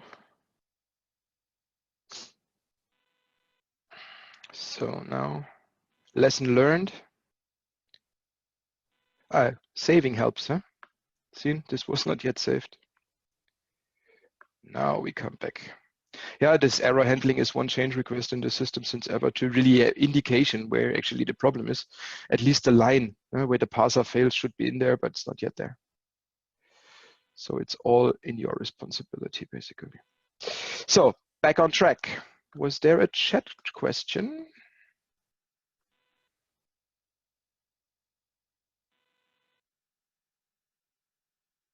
Yeah, sure. Yeah, it happens. Dirk, this It definitely happens. So troubleshooting is always checking plausibility of the file. This is why you always should use a color-coded text editor, just to have a clear indication where the problem is. So now, back on track and troubleshoot. Done. Let's use, let's say, the CDoc as an example. For now, we only had the group entity equipped with additional properties. As mentioned, I created all the others for you and some attribute examples with even more exotic ones with a bit of a comment. But now let's activate the CDocs. So text units are now activated. I was just putting an underscore in front of it to see, hey, this is not active, and now it's active. Same thing. Next thing we have to do is going back to producer and rescan the work area to get this done.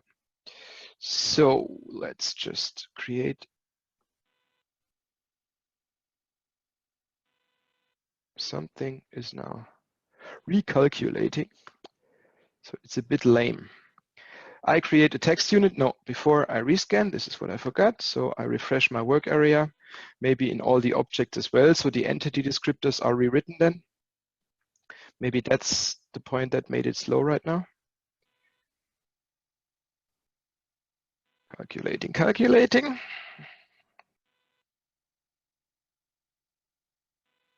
Come on, that's just a handful of objects. It can't take that long.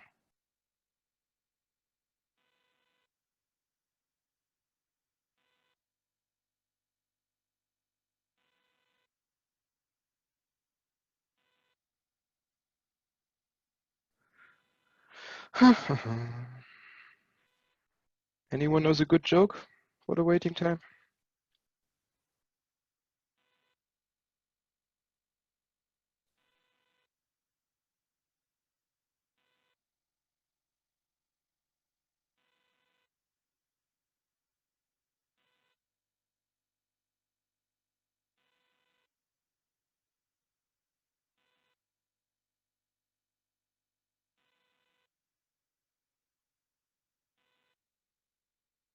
Maybe I should pause recording at that moment.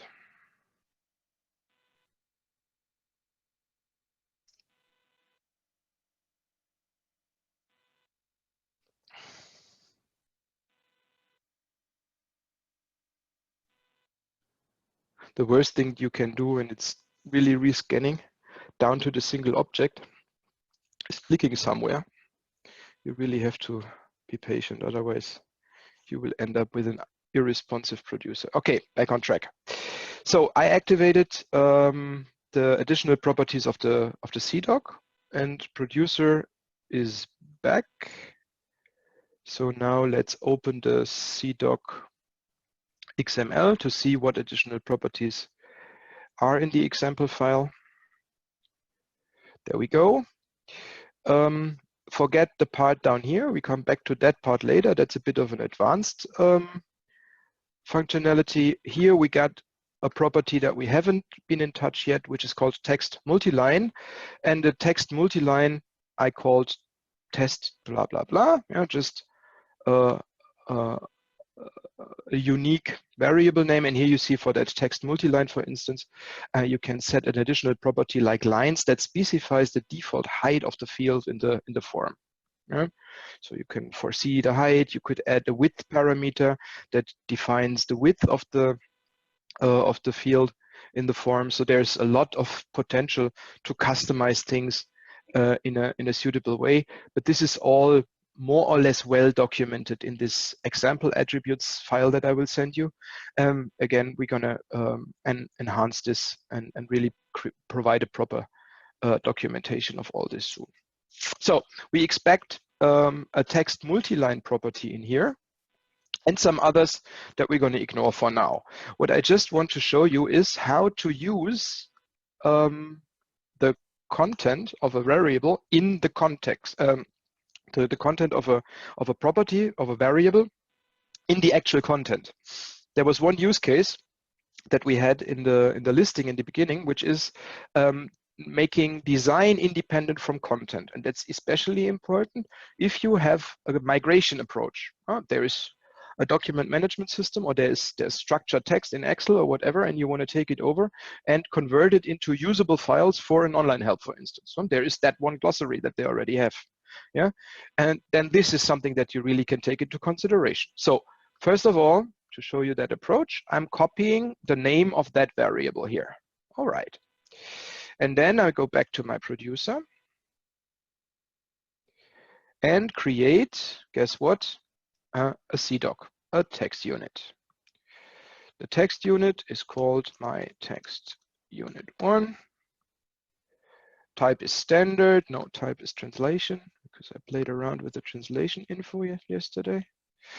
And there we find something called text placeholders, and for now, we're only gonna focus on the test CDoc param multi-line text, which is multi-line text, which a default line height of 3 as configured, and there I put text in it. Text, text, text, text, text. As mentioned earlier, this text, if it's a mass text, you could add infinite amount in here, is part of the entity descriptor and will become part of any output and needs to be preloaded for libraries as well if you want to keep the tree persistent, so handle with care from a network footprint perspective. However, this is text. And now let's say it's structured information. We have a couple of them, and we want to create a template that's taking those into account. The description. Just close it a bit. The description, there we go, is actually the content text area of the CDoc. The CDoc, the text unit, doesn't contain more than a description. The description is the effective text. Yeah, but now let's pretend we want to have specific text to the CDoc. So this is CDoc specific text in the header, formatted in a specific way. Well, let's just take an info box.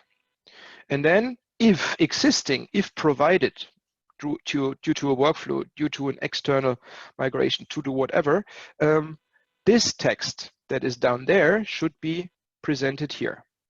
And just what we are doing now is just simulating the creation of a corresponding template. So how to do that? Insert, hey, here we go, placeholder. So what's about placeholders? Placeholders are taking single properties of single objects and rendering them as text. This is the purpose. And those guys that you see in this listing here, they are meant as syntax examples for the corresponding placeholder. So what we are looking for now is something which is quite close to the text unit's name. Why the name and not the short description? You see there is a little tiny difference here, $% versus $hash. That's a big difference. $hash means unformatted text, and $% means HTML formatted text. If you add a variable to content which is formatted, you might not be able to attach another formatting on top of it. Yeah, that's simply HTML standard, paragraph in paragraph. There is not two formattings, so it's not foreseeable which one wins. It's a bit of a pity, so that's not working. This is the reason why I would recommend, if you have mass text migrations to do based on this functionality, you should always live with the restriction that your formatting is lost, but rather use unformatted text and then reformat it with paragraphs afterwards again. So again, text unit name, that's the $& indicator, the escape. Then there's a bracket, and then it says CDoc. And that means me, I am the CDoc. There could be an absolute reference to a specific CDoc as well. But in that case, it's CDoc, and then it says .caption, which is the title property of that CDoc. And we know we invented one which has a specific name. So now I'm doing Control-V and pasting my custom property in here. And then we end up with that text we maintain down here being part of my CDoc without having to touch. Okay, so and that works everywhere. Yeah, CDoc was just a simple example of that functionality, but this works everywhere. This works for project properties within projects, especially that works for slide objects within slides, and this is where big benefits are. Yeah, so you can create full functional content if you only create page turners, like template-based pages with some text blocks for books and links. This is what we're going to see next in Excel. Excel? Why Excel? Let's see. Excel round trip example. A group. I'm taking my funny text unit and move it here. This is already filled, just to have an idea. So right click, no, not right click, tools, work area structure, export structure. Putting this to my desktop and calling it export 1. And open it.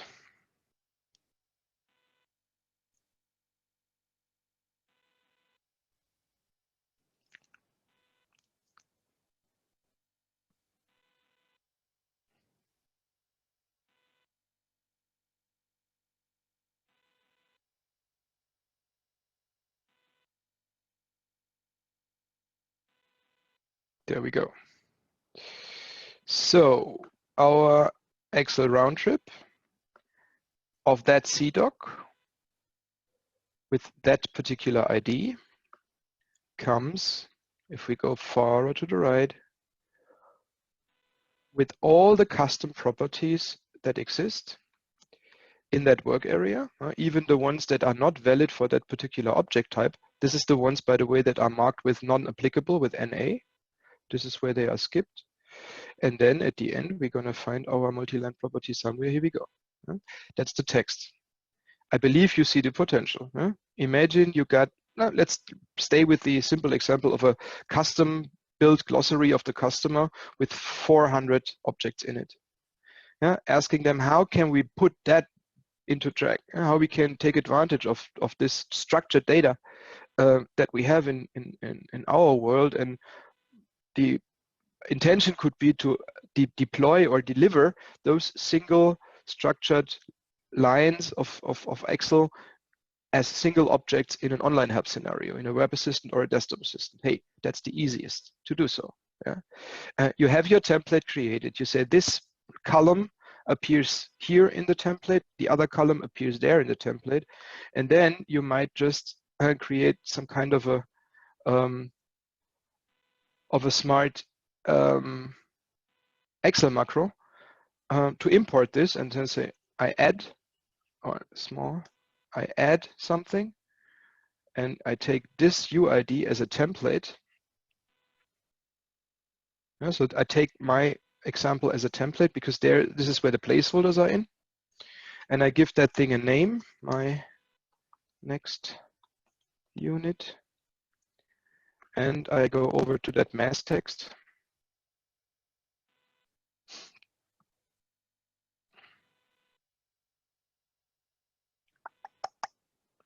There's a lot in there, so usually if you work like this, then you would just hide some columns. We add some text here and save that thing as a CSV, as you always know. Save as in the first run, otherwise Excel will destroy your file.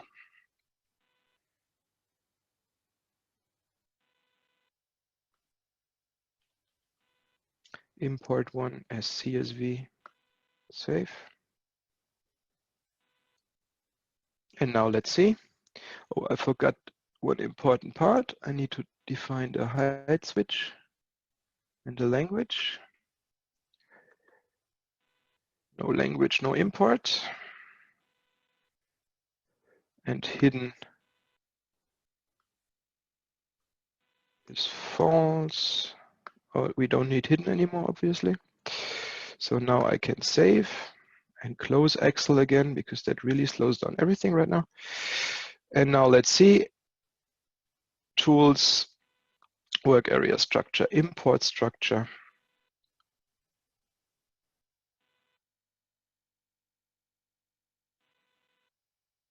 Import one CSV should indicate, hopefully, that it will now add an additional object. 9. But nothing happened, so I need to debug this. I don't know why this happened now and why it's just pretending 8, but there was a bug in that release regarding the import, but I believe you got the story. Huh? Structured data is coming from somewhere. You create your style template somewhere. I only created one placeholder for that purpose. That could be an unlimited amount of placeholders, always knowing that this is impact on the network, and then taking it over, and that could be any data, and you create a proper object containing that data in Enable now to work with it. And then the next thing you would do is just add a context to it, like a web or a desktop assistant context. This is still manual. Yeah, this is still handwork that you have to do. But it's about the theory. For the PM session, I will know what actually happens. Looking to the source, class formatting, static text is just in there. And here on the bottom, we have this $# escape sequence saying this should be unformatted text, so I can apply another formatting to it. And it says CDoc, so myself, dot, which is the property indicator, and this property should be put into that paragraph. This is how it works. And you see how elegant you could create design independent and placeholder based templates, especially for CDocs and groups, to quickly take over structured data from external sources without having any copy and paste effort except to Excel. So knowing that, we go further to the next example. It's 11:15, so it's another hour. How about another 5-minute break to get fresh coffee? Yes? Yes. Okay. Let's say 5 minutes to get a fresh coffee. I will pause recording again. See you in 5 minutes. So back we are. I believe I've found the culprit for making my system lame.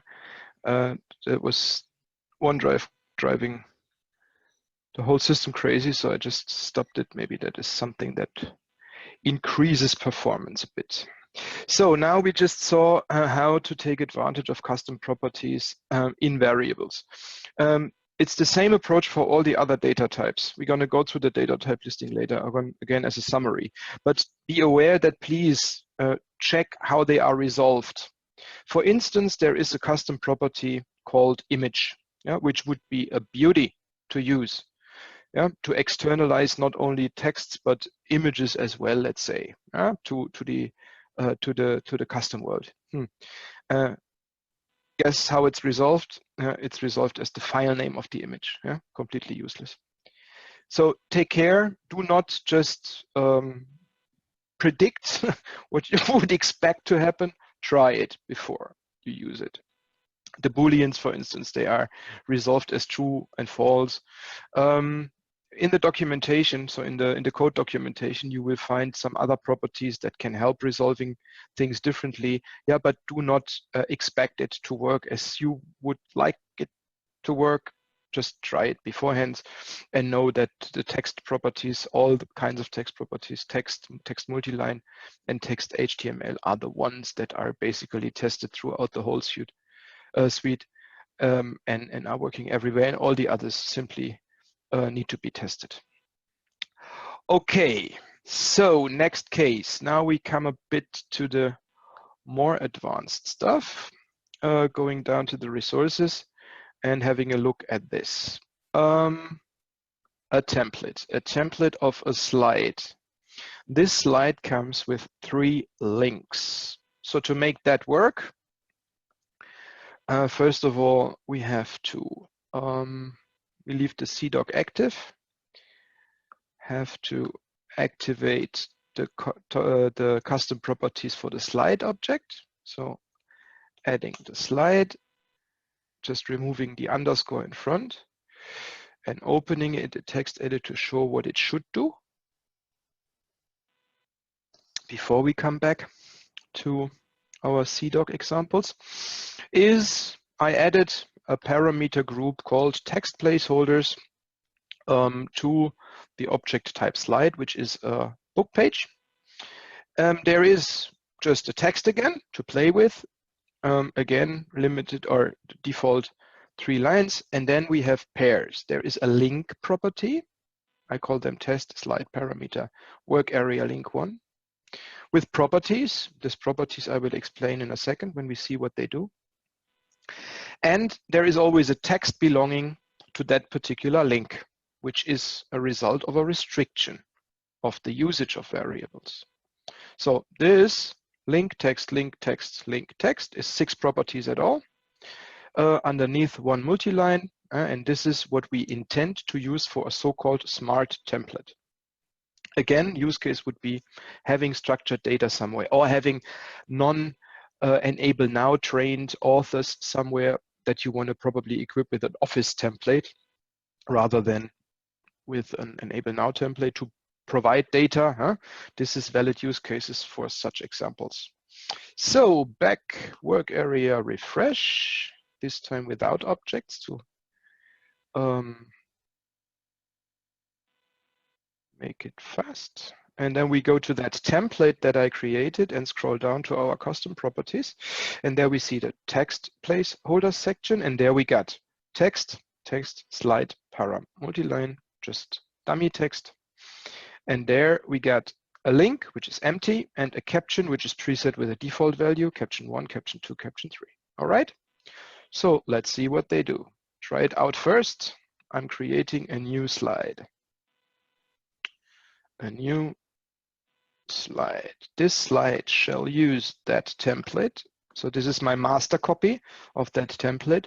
Important information. If you want to define default values for your properties, you should always use master copies and not use real book page templates because they are not inheriting anything. So therefore you have to go with the 2-level approach and use a master copy instead. In English, here we go. Now it's initialized and now we see what it does. The book page has a specific image. There is a text box. There is 2 bullet points with 3 different placeholders, which are empty right now. Close it again and have a look at the properties of the newly created thing. Oops. So this is my lorem ipsum text replaced with something.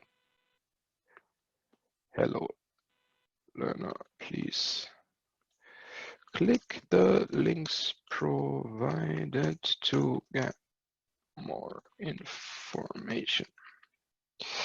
And then we set that link to, I just used the 3 dummy recordings that I used earlier as dummies. So I have a link. The custom property gives me the option to define a target.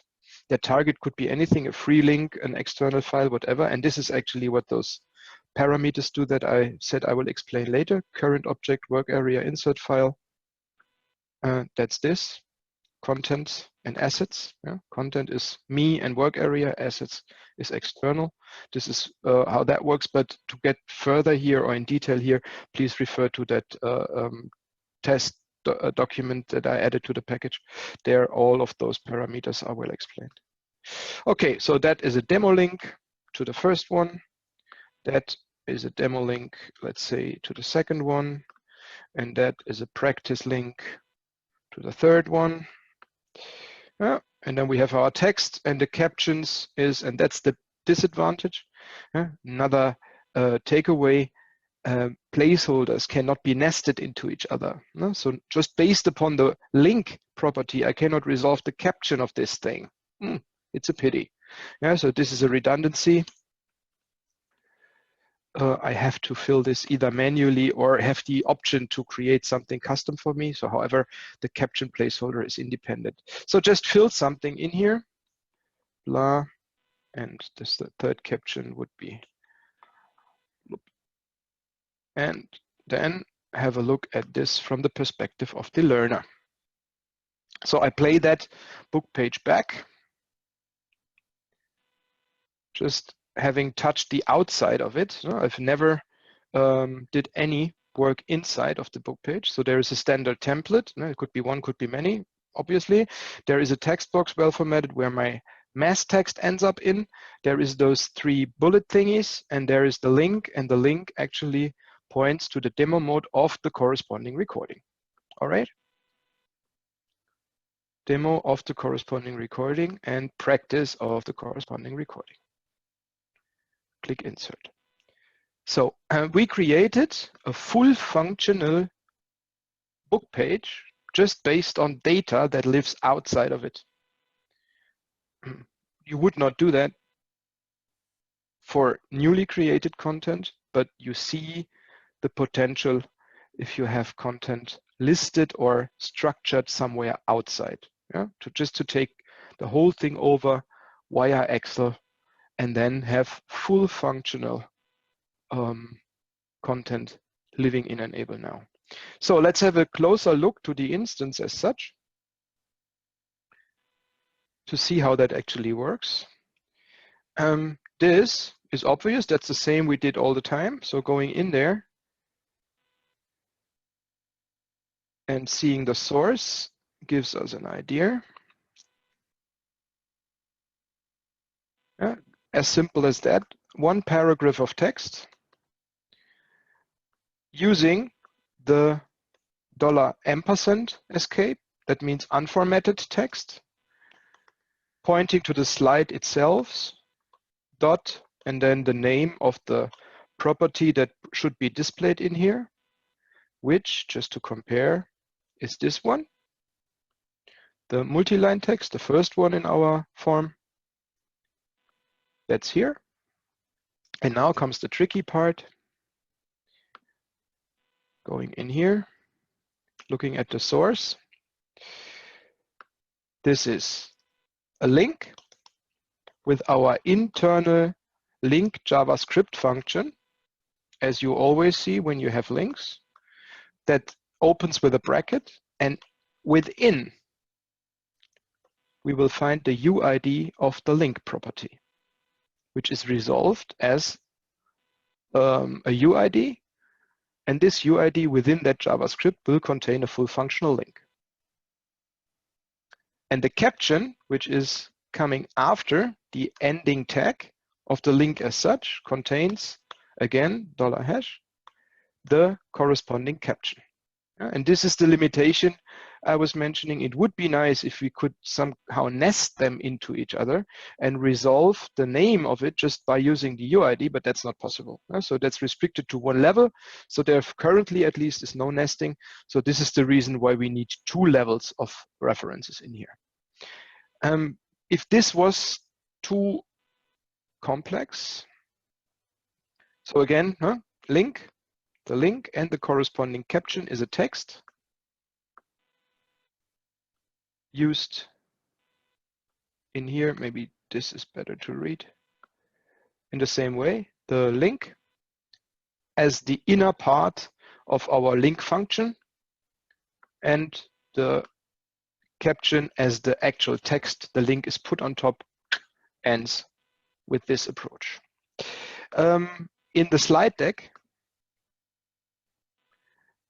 I color coded that for you. Yeah, no, I just put the names in.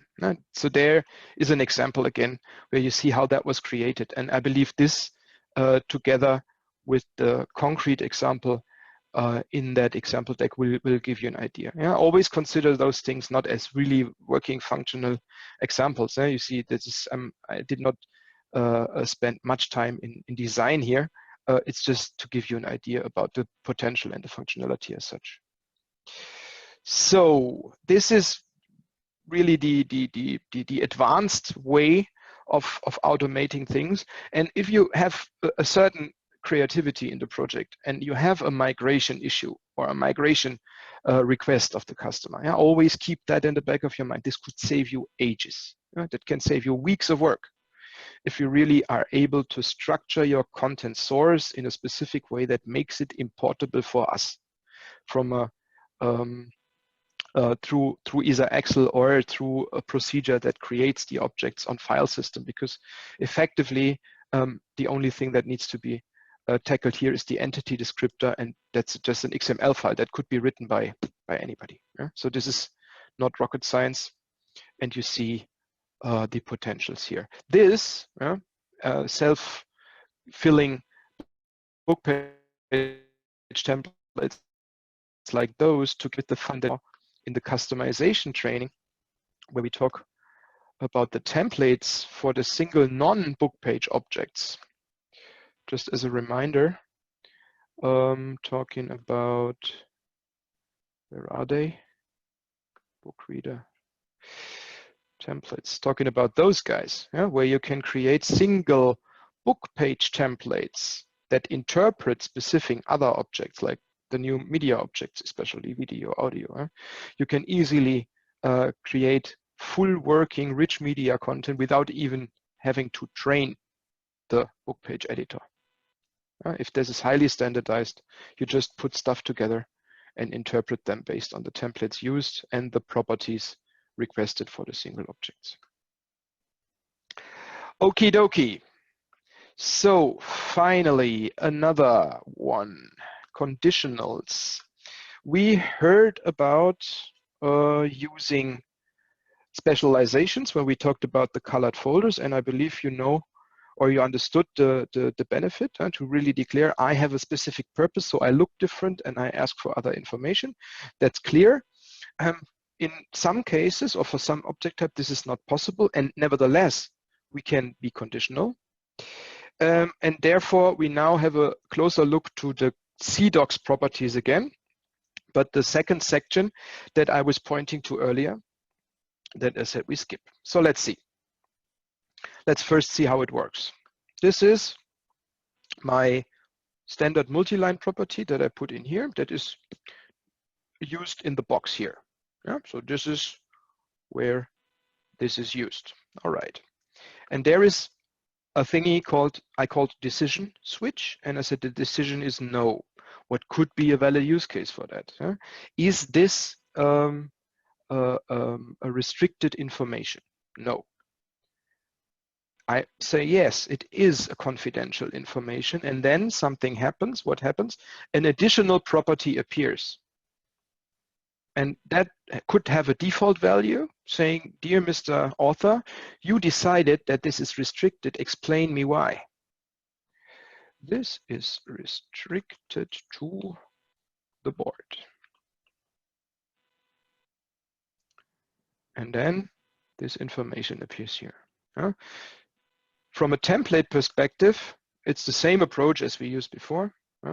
We use basically two placeholders, one formatted one, $ampersand of that multi-line, and another of that decision text box. So just two placeholders. Going back to my CDoc example to show. So there's we haven't seen that entity type yet, a so-called enumeration, which is a drop-down in our wording that has a name, decision switch. Let me just clean up my preview a bit. See all, there we go. So decision switch is this guy. And the decision switch is an enum value, which is a drop-down list that I can modify. And this enumeration value has two keys, two values, no and yes. Again, we could easily translate this on the user interface in the corresponding language. No and yes. And now comes the stunt. The next one is an HTML object, a multi-line text with formatting. I called it, just for demo purposes, explanation based on that decision, so explanation decision. And now we see how that works. There is a trigger, and the trigger underscore is relevant for visibility of that property, trigger visible. And the trigger for the visibility of that is the decision switch, which is this guy. and the trigger value for making this HTML control visible is the decision yes, which is the second one, and the default is no. And that means if you create a new instance based on that template, that HTML control won't be visible until the author decides that there is something special with this thing. Yeah, could be a filter criteria again, where one is moving to the left and one is moving to the right when publishing it. And for all where the decision is yes, this is a mandatory text and it's obvious in the form that this needs to be filled out as soon as you take this decision. Yeah, so it's just a functionality of the property grid that we can take advantage of to make things crystal clear for the author. If this is the case, then this needs to be provided. Yeah?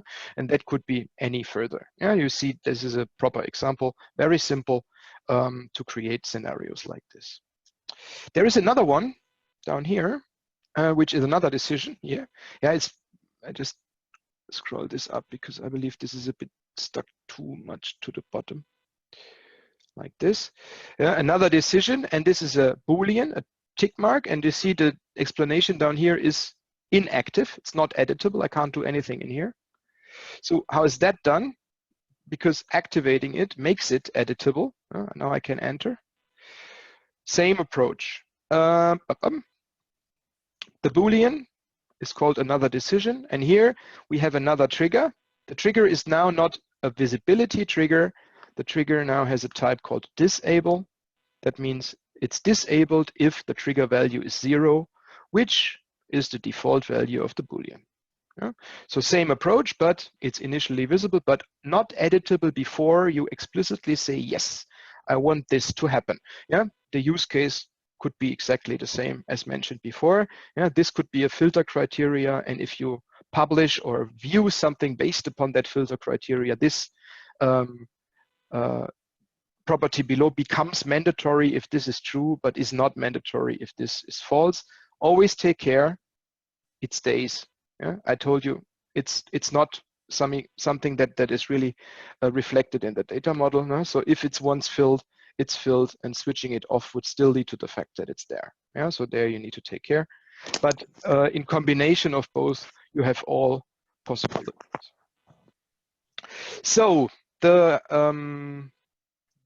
examples are part of the deck that you will receive. Here you see the conditionality again. This is where I color coded to see what belongs together. I believe this should be already enough as a documentation. And everything further that goes over that you will find in the attribute examples file that is in here. But I believe this is all I wanted to show. And now open the lines and ask questions if you want.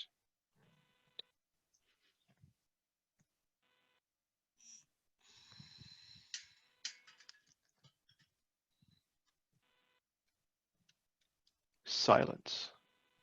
Mike, it's either one question. In your experience, from everything that you show us, which are the most ones that you normally use? Filter. Filter. Filter is the most important because filter then is obvious, and you have more flexibility than using filters on other criteria. Yeah, therefore, I personally use it on a regular basis. Yeah, so this filter example with the global versus market specific validity, that's something that happens all over. Yeah, yeah, that's... and variables, text variables for the compound, that's the second. And this is why we started with those. So they are very common, filtering and the possibility to use the custom properties as text blocks in documentations that should not be part of the content, but coming from the outside, that's the most common ones. Yes, that the compound yesterday I'm working now with a US project, and we had issues with the compound document because they want to have some other stuff there. And yes, with this, I can solve it. Yes, absolutely. Very easily, yes. Yeah.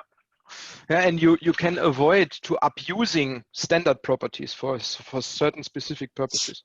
Yeah, and yes, therefore you might just want to take advantage of the specialization.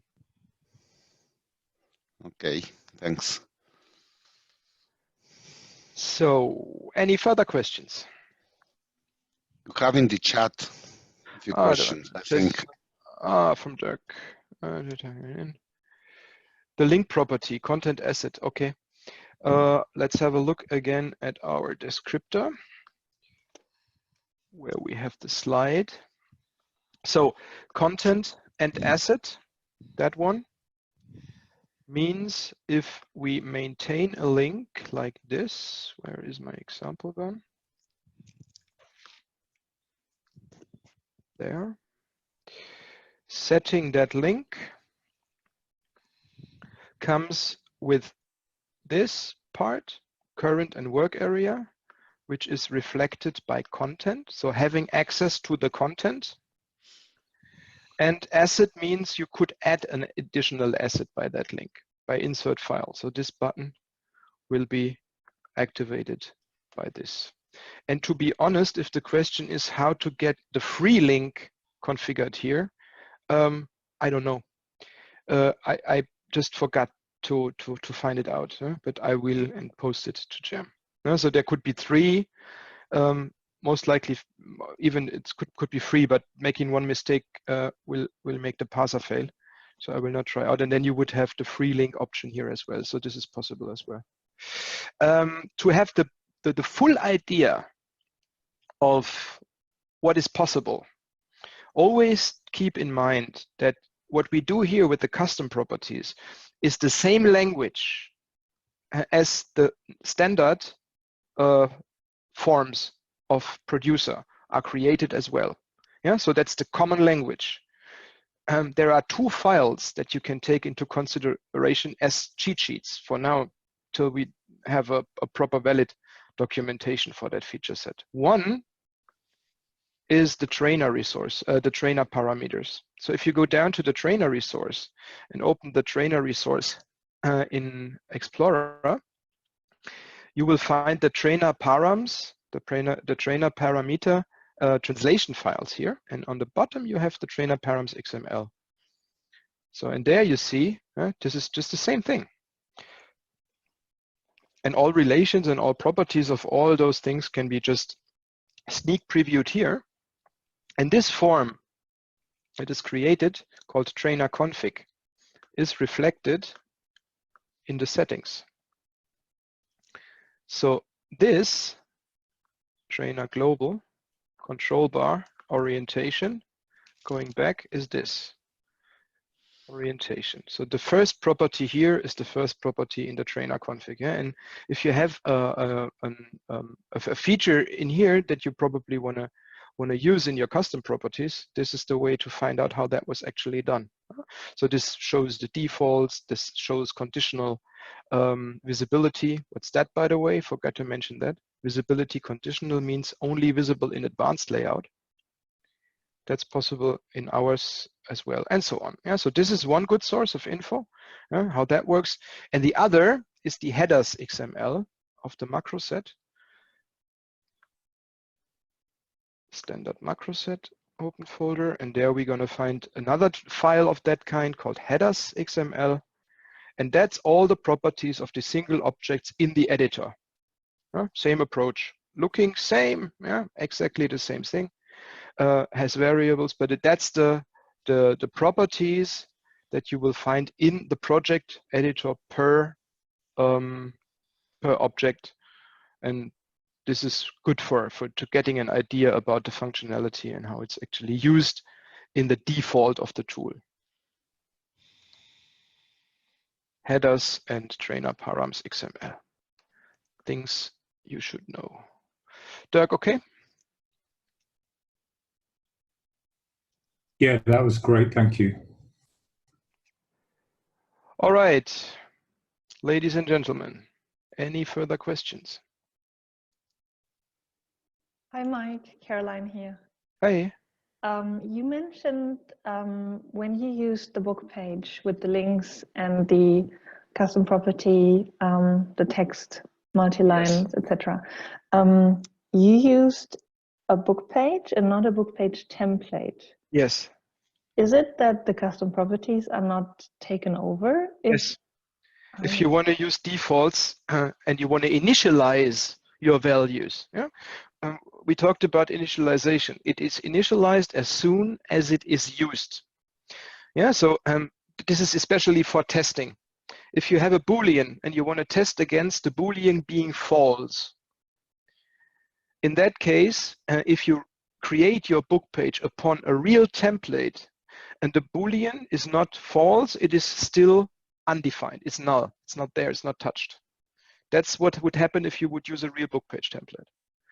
And that means any test, filter-based, compound document-based, whatever purpose that filter has, where you test against a false value of a Boolean, for instance, would fail because for all those things created out of the template, the checkbox from the perspective of the user would still be unticked. Yeah? It would be false, but the value would not be there. So a test against a false value would fail. This is why I'm saying the best practice is creating proper templates, but for the purpose of an import, create a master copy that is based on the template, so a real book page, because this will initialize the value if it's already set. Mm-hmm. And then we have the value set, and that's for all of the values. So even if the value is set in the template, it will not be initialized. Yes, that's a feature, in brackets, feature of the template, that it ignores anything. It's a template, so everything should be blank. And if you don't want it blank, if you want it filled in the UI, but also in the entity descriptor, you have to use a master copy instead. Okay. Yeah, that was the summary that I intended to go through now, because this is one of the things here in the course. Yeah, so let's just go further here. This is what I'm saying. There you get the single entity types presented with an example. This is again how that from a coding perspective is reflected. Same thing for the specialization. And then we have known issues, the translation, and then on the next page, this is where I wanted to go to. How are they saved? This is where we already talked about filtering. Same example, you see, this example really came out of the course. And this is the force initialization. This is what we just talked about. And here you get the knowledge refresher link to the master copy versus template section of the SEN20E course, and a tip how that works in Excel as well. So basically this is all in there. But if you would set a default value in the declaration of the custom properties, it would still not be set. Okay. It's only in the UI. The default value is in the UI. The default value is not in the data model. So it is a default value in the UI based on the declaration, but it will not be written down to the entity file before it was actually used. And if you really want to force it to be initialized with that value, then you have to use a master copy, and that master copy really inherits because it's a dump copy. So it must be there once, and then it works. So the default value in the declaration of the properties, the intention is to have something like a placeholder. Bracket, dear author, please provide this and that here. Therefore, it makes sense. That should not appear in the data model. That's just for that purpose, to indicate what you expect there. Authoring advices, stuff like that. But if you really want the value to be initialized, in that case, you have to use master copies or touch the property once to really have it written down. That's an issue that we currently have with the bot integrations that are taking place all over. So just understand that. So we just have to do big import-export stunts in Excel to get things properly initialized, because that's a perfect thing to say this is relevant for the bot, and the bot looks at things that have a specific switch on and stuff. But there you really have to take care and test everything properly and document everything properly beforehand.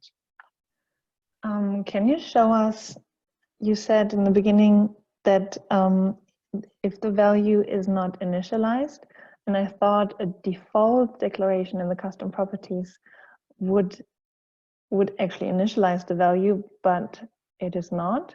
No, it's not in the entity descriptor, but in the UI. That's the confusing part. Mhm. Okay, but it's not in the entity descriptor, so it won't be filtered. No, exactly. And this is the reason why I was saying, now, the simplest example here is a Boolean filter. You have a piece of content, and content filter example. And here we use, let's say, a project simulation, sim1, which is beginners.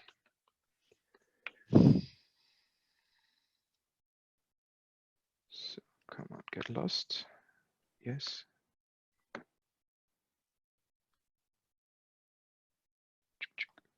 And where is it? There. Copy, paste, duplicate. And we have the sim2, which is the same, but for advanced users. Yeah, this is it's a common case. Yeah, you have one very crisp short, and then you have the advanced one. And then you want to provide a filter. Yeah, and this indication, what's beginner, what advanced, would be done by a custom checkbox, advanced content.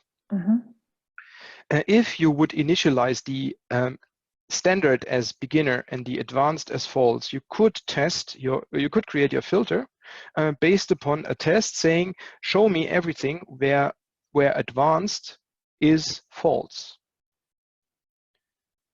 But the default value is false, so the checkbox is not set.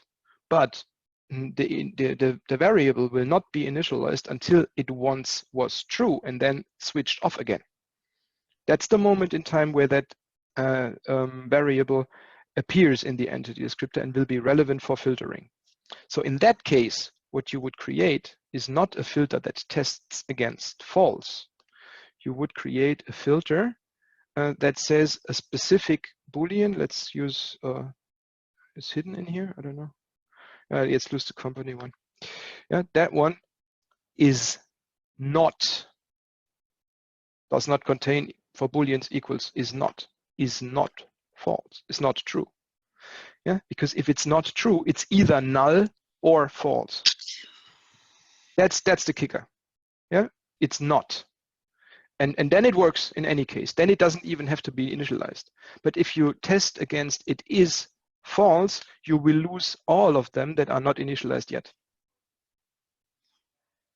Yeah, so the best practice here does not contain true, and in that case you will gather all of them which are either not initialized or have been initialized with false, and then everything works fine. If I type false, would that work too? I believe so. Okay. I usually use 0 and 1, and that works for sure. And I believe we once had Booleans of two different kinds. Yeah, so in the declaration there was Boolean _0 _1, and there was also Boolean _true _false. Yeah, I believe that was more or less a historical thing. Yeah, but since a while they are gone. Yeah, so I believe both work, but you have to try. Okay. But I know that 0 and 1 works fine. Okay, thank you.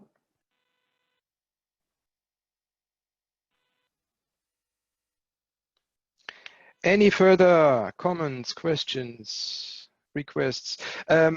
Guys, one favor.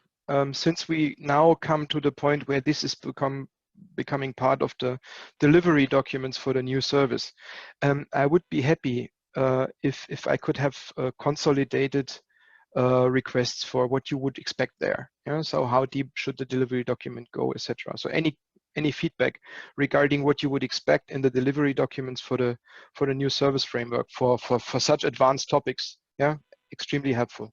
Just send me a private message or open a thread in Gem regarding that. Yeah? So any input from your end is highly appreciated. I mean, that will be the documents you will work at the end.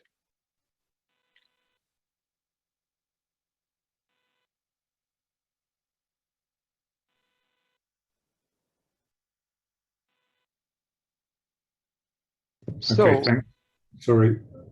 I was just going to say thank you very much for this session. It's been super helpful. It's now 5 AM, so I need to get to work. But I definitely appreciate this session. Thank you, Dirk. So, if there are no further questions from your end, I would call it a day. Thank you very much for your attention, as always. I hope it was understandable for everybody and helpful. We're gonna meet again next week for the Q&A session regarding the service, I believe, a crisp one, midweek. And we're gonna have what's new 1908 Thursday, Friday next week. So only a short break to meet again. Until then, I wish you a good one. Thanks, Mike. Cheers, Have a nice guys. day. Thank You you. guys. Bye. Bye. Bye-bye. Bye.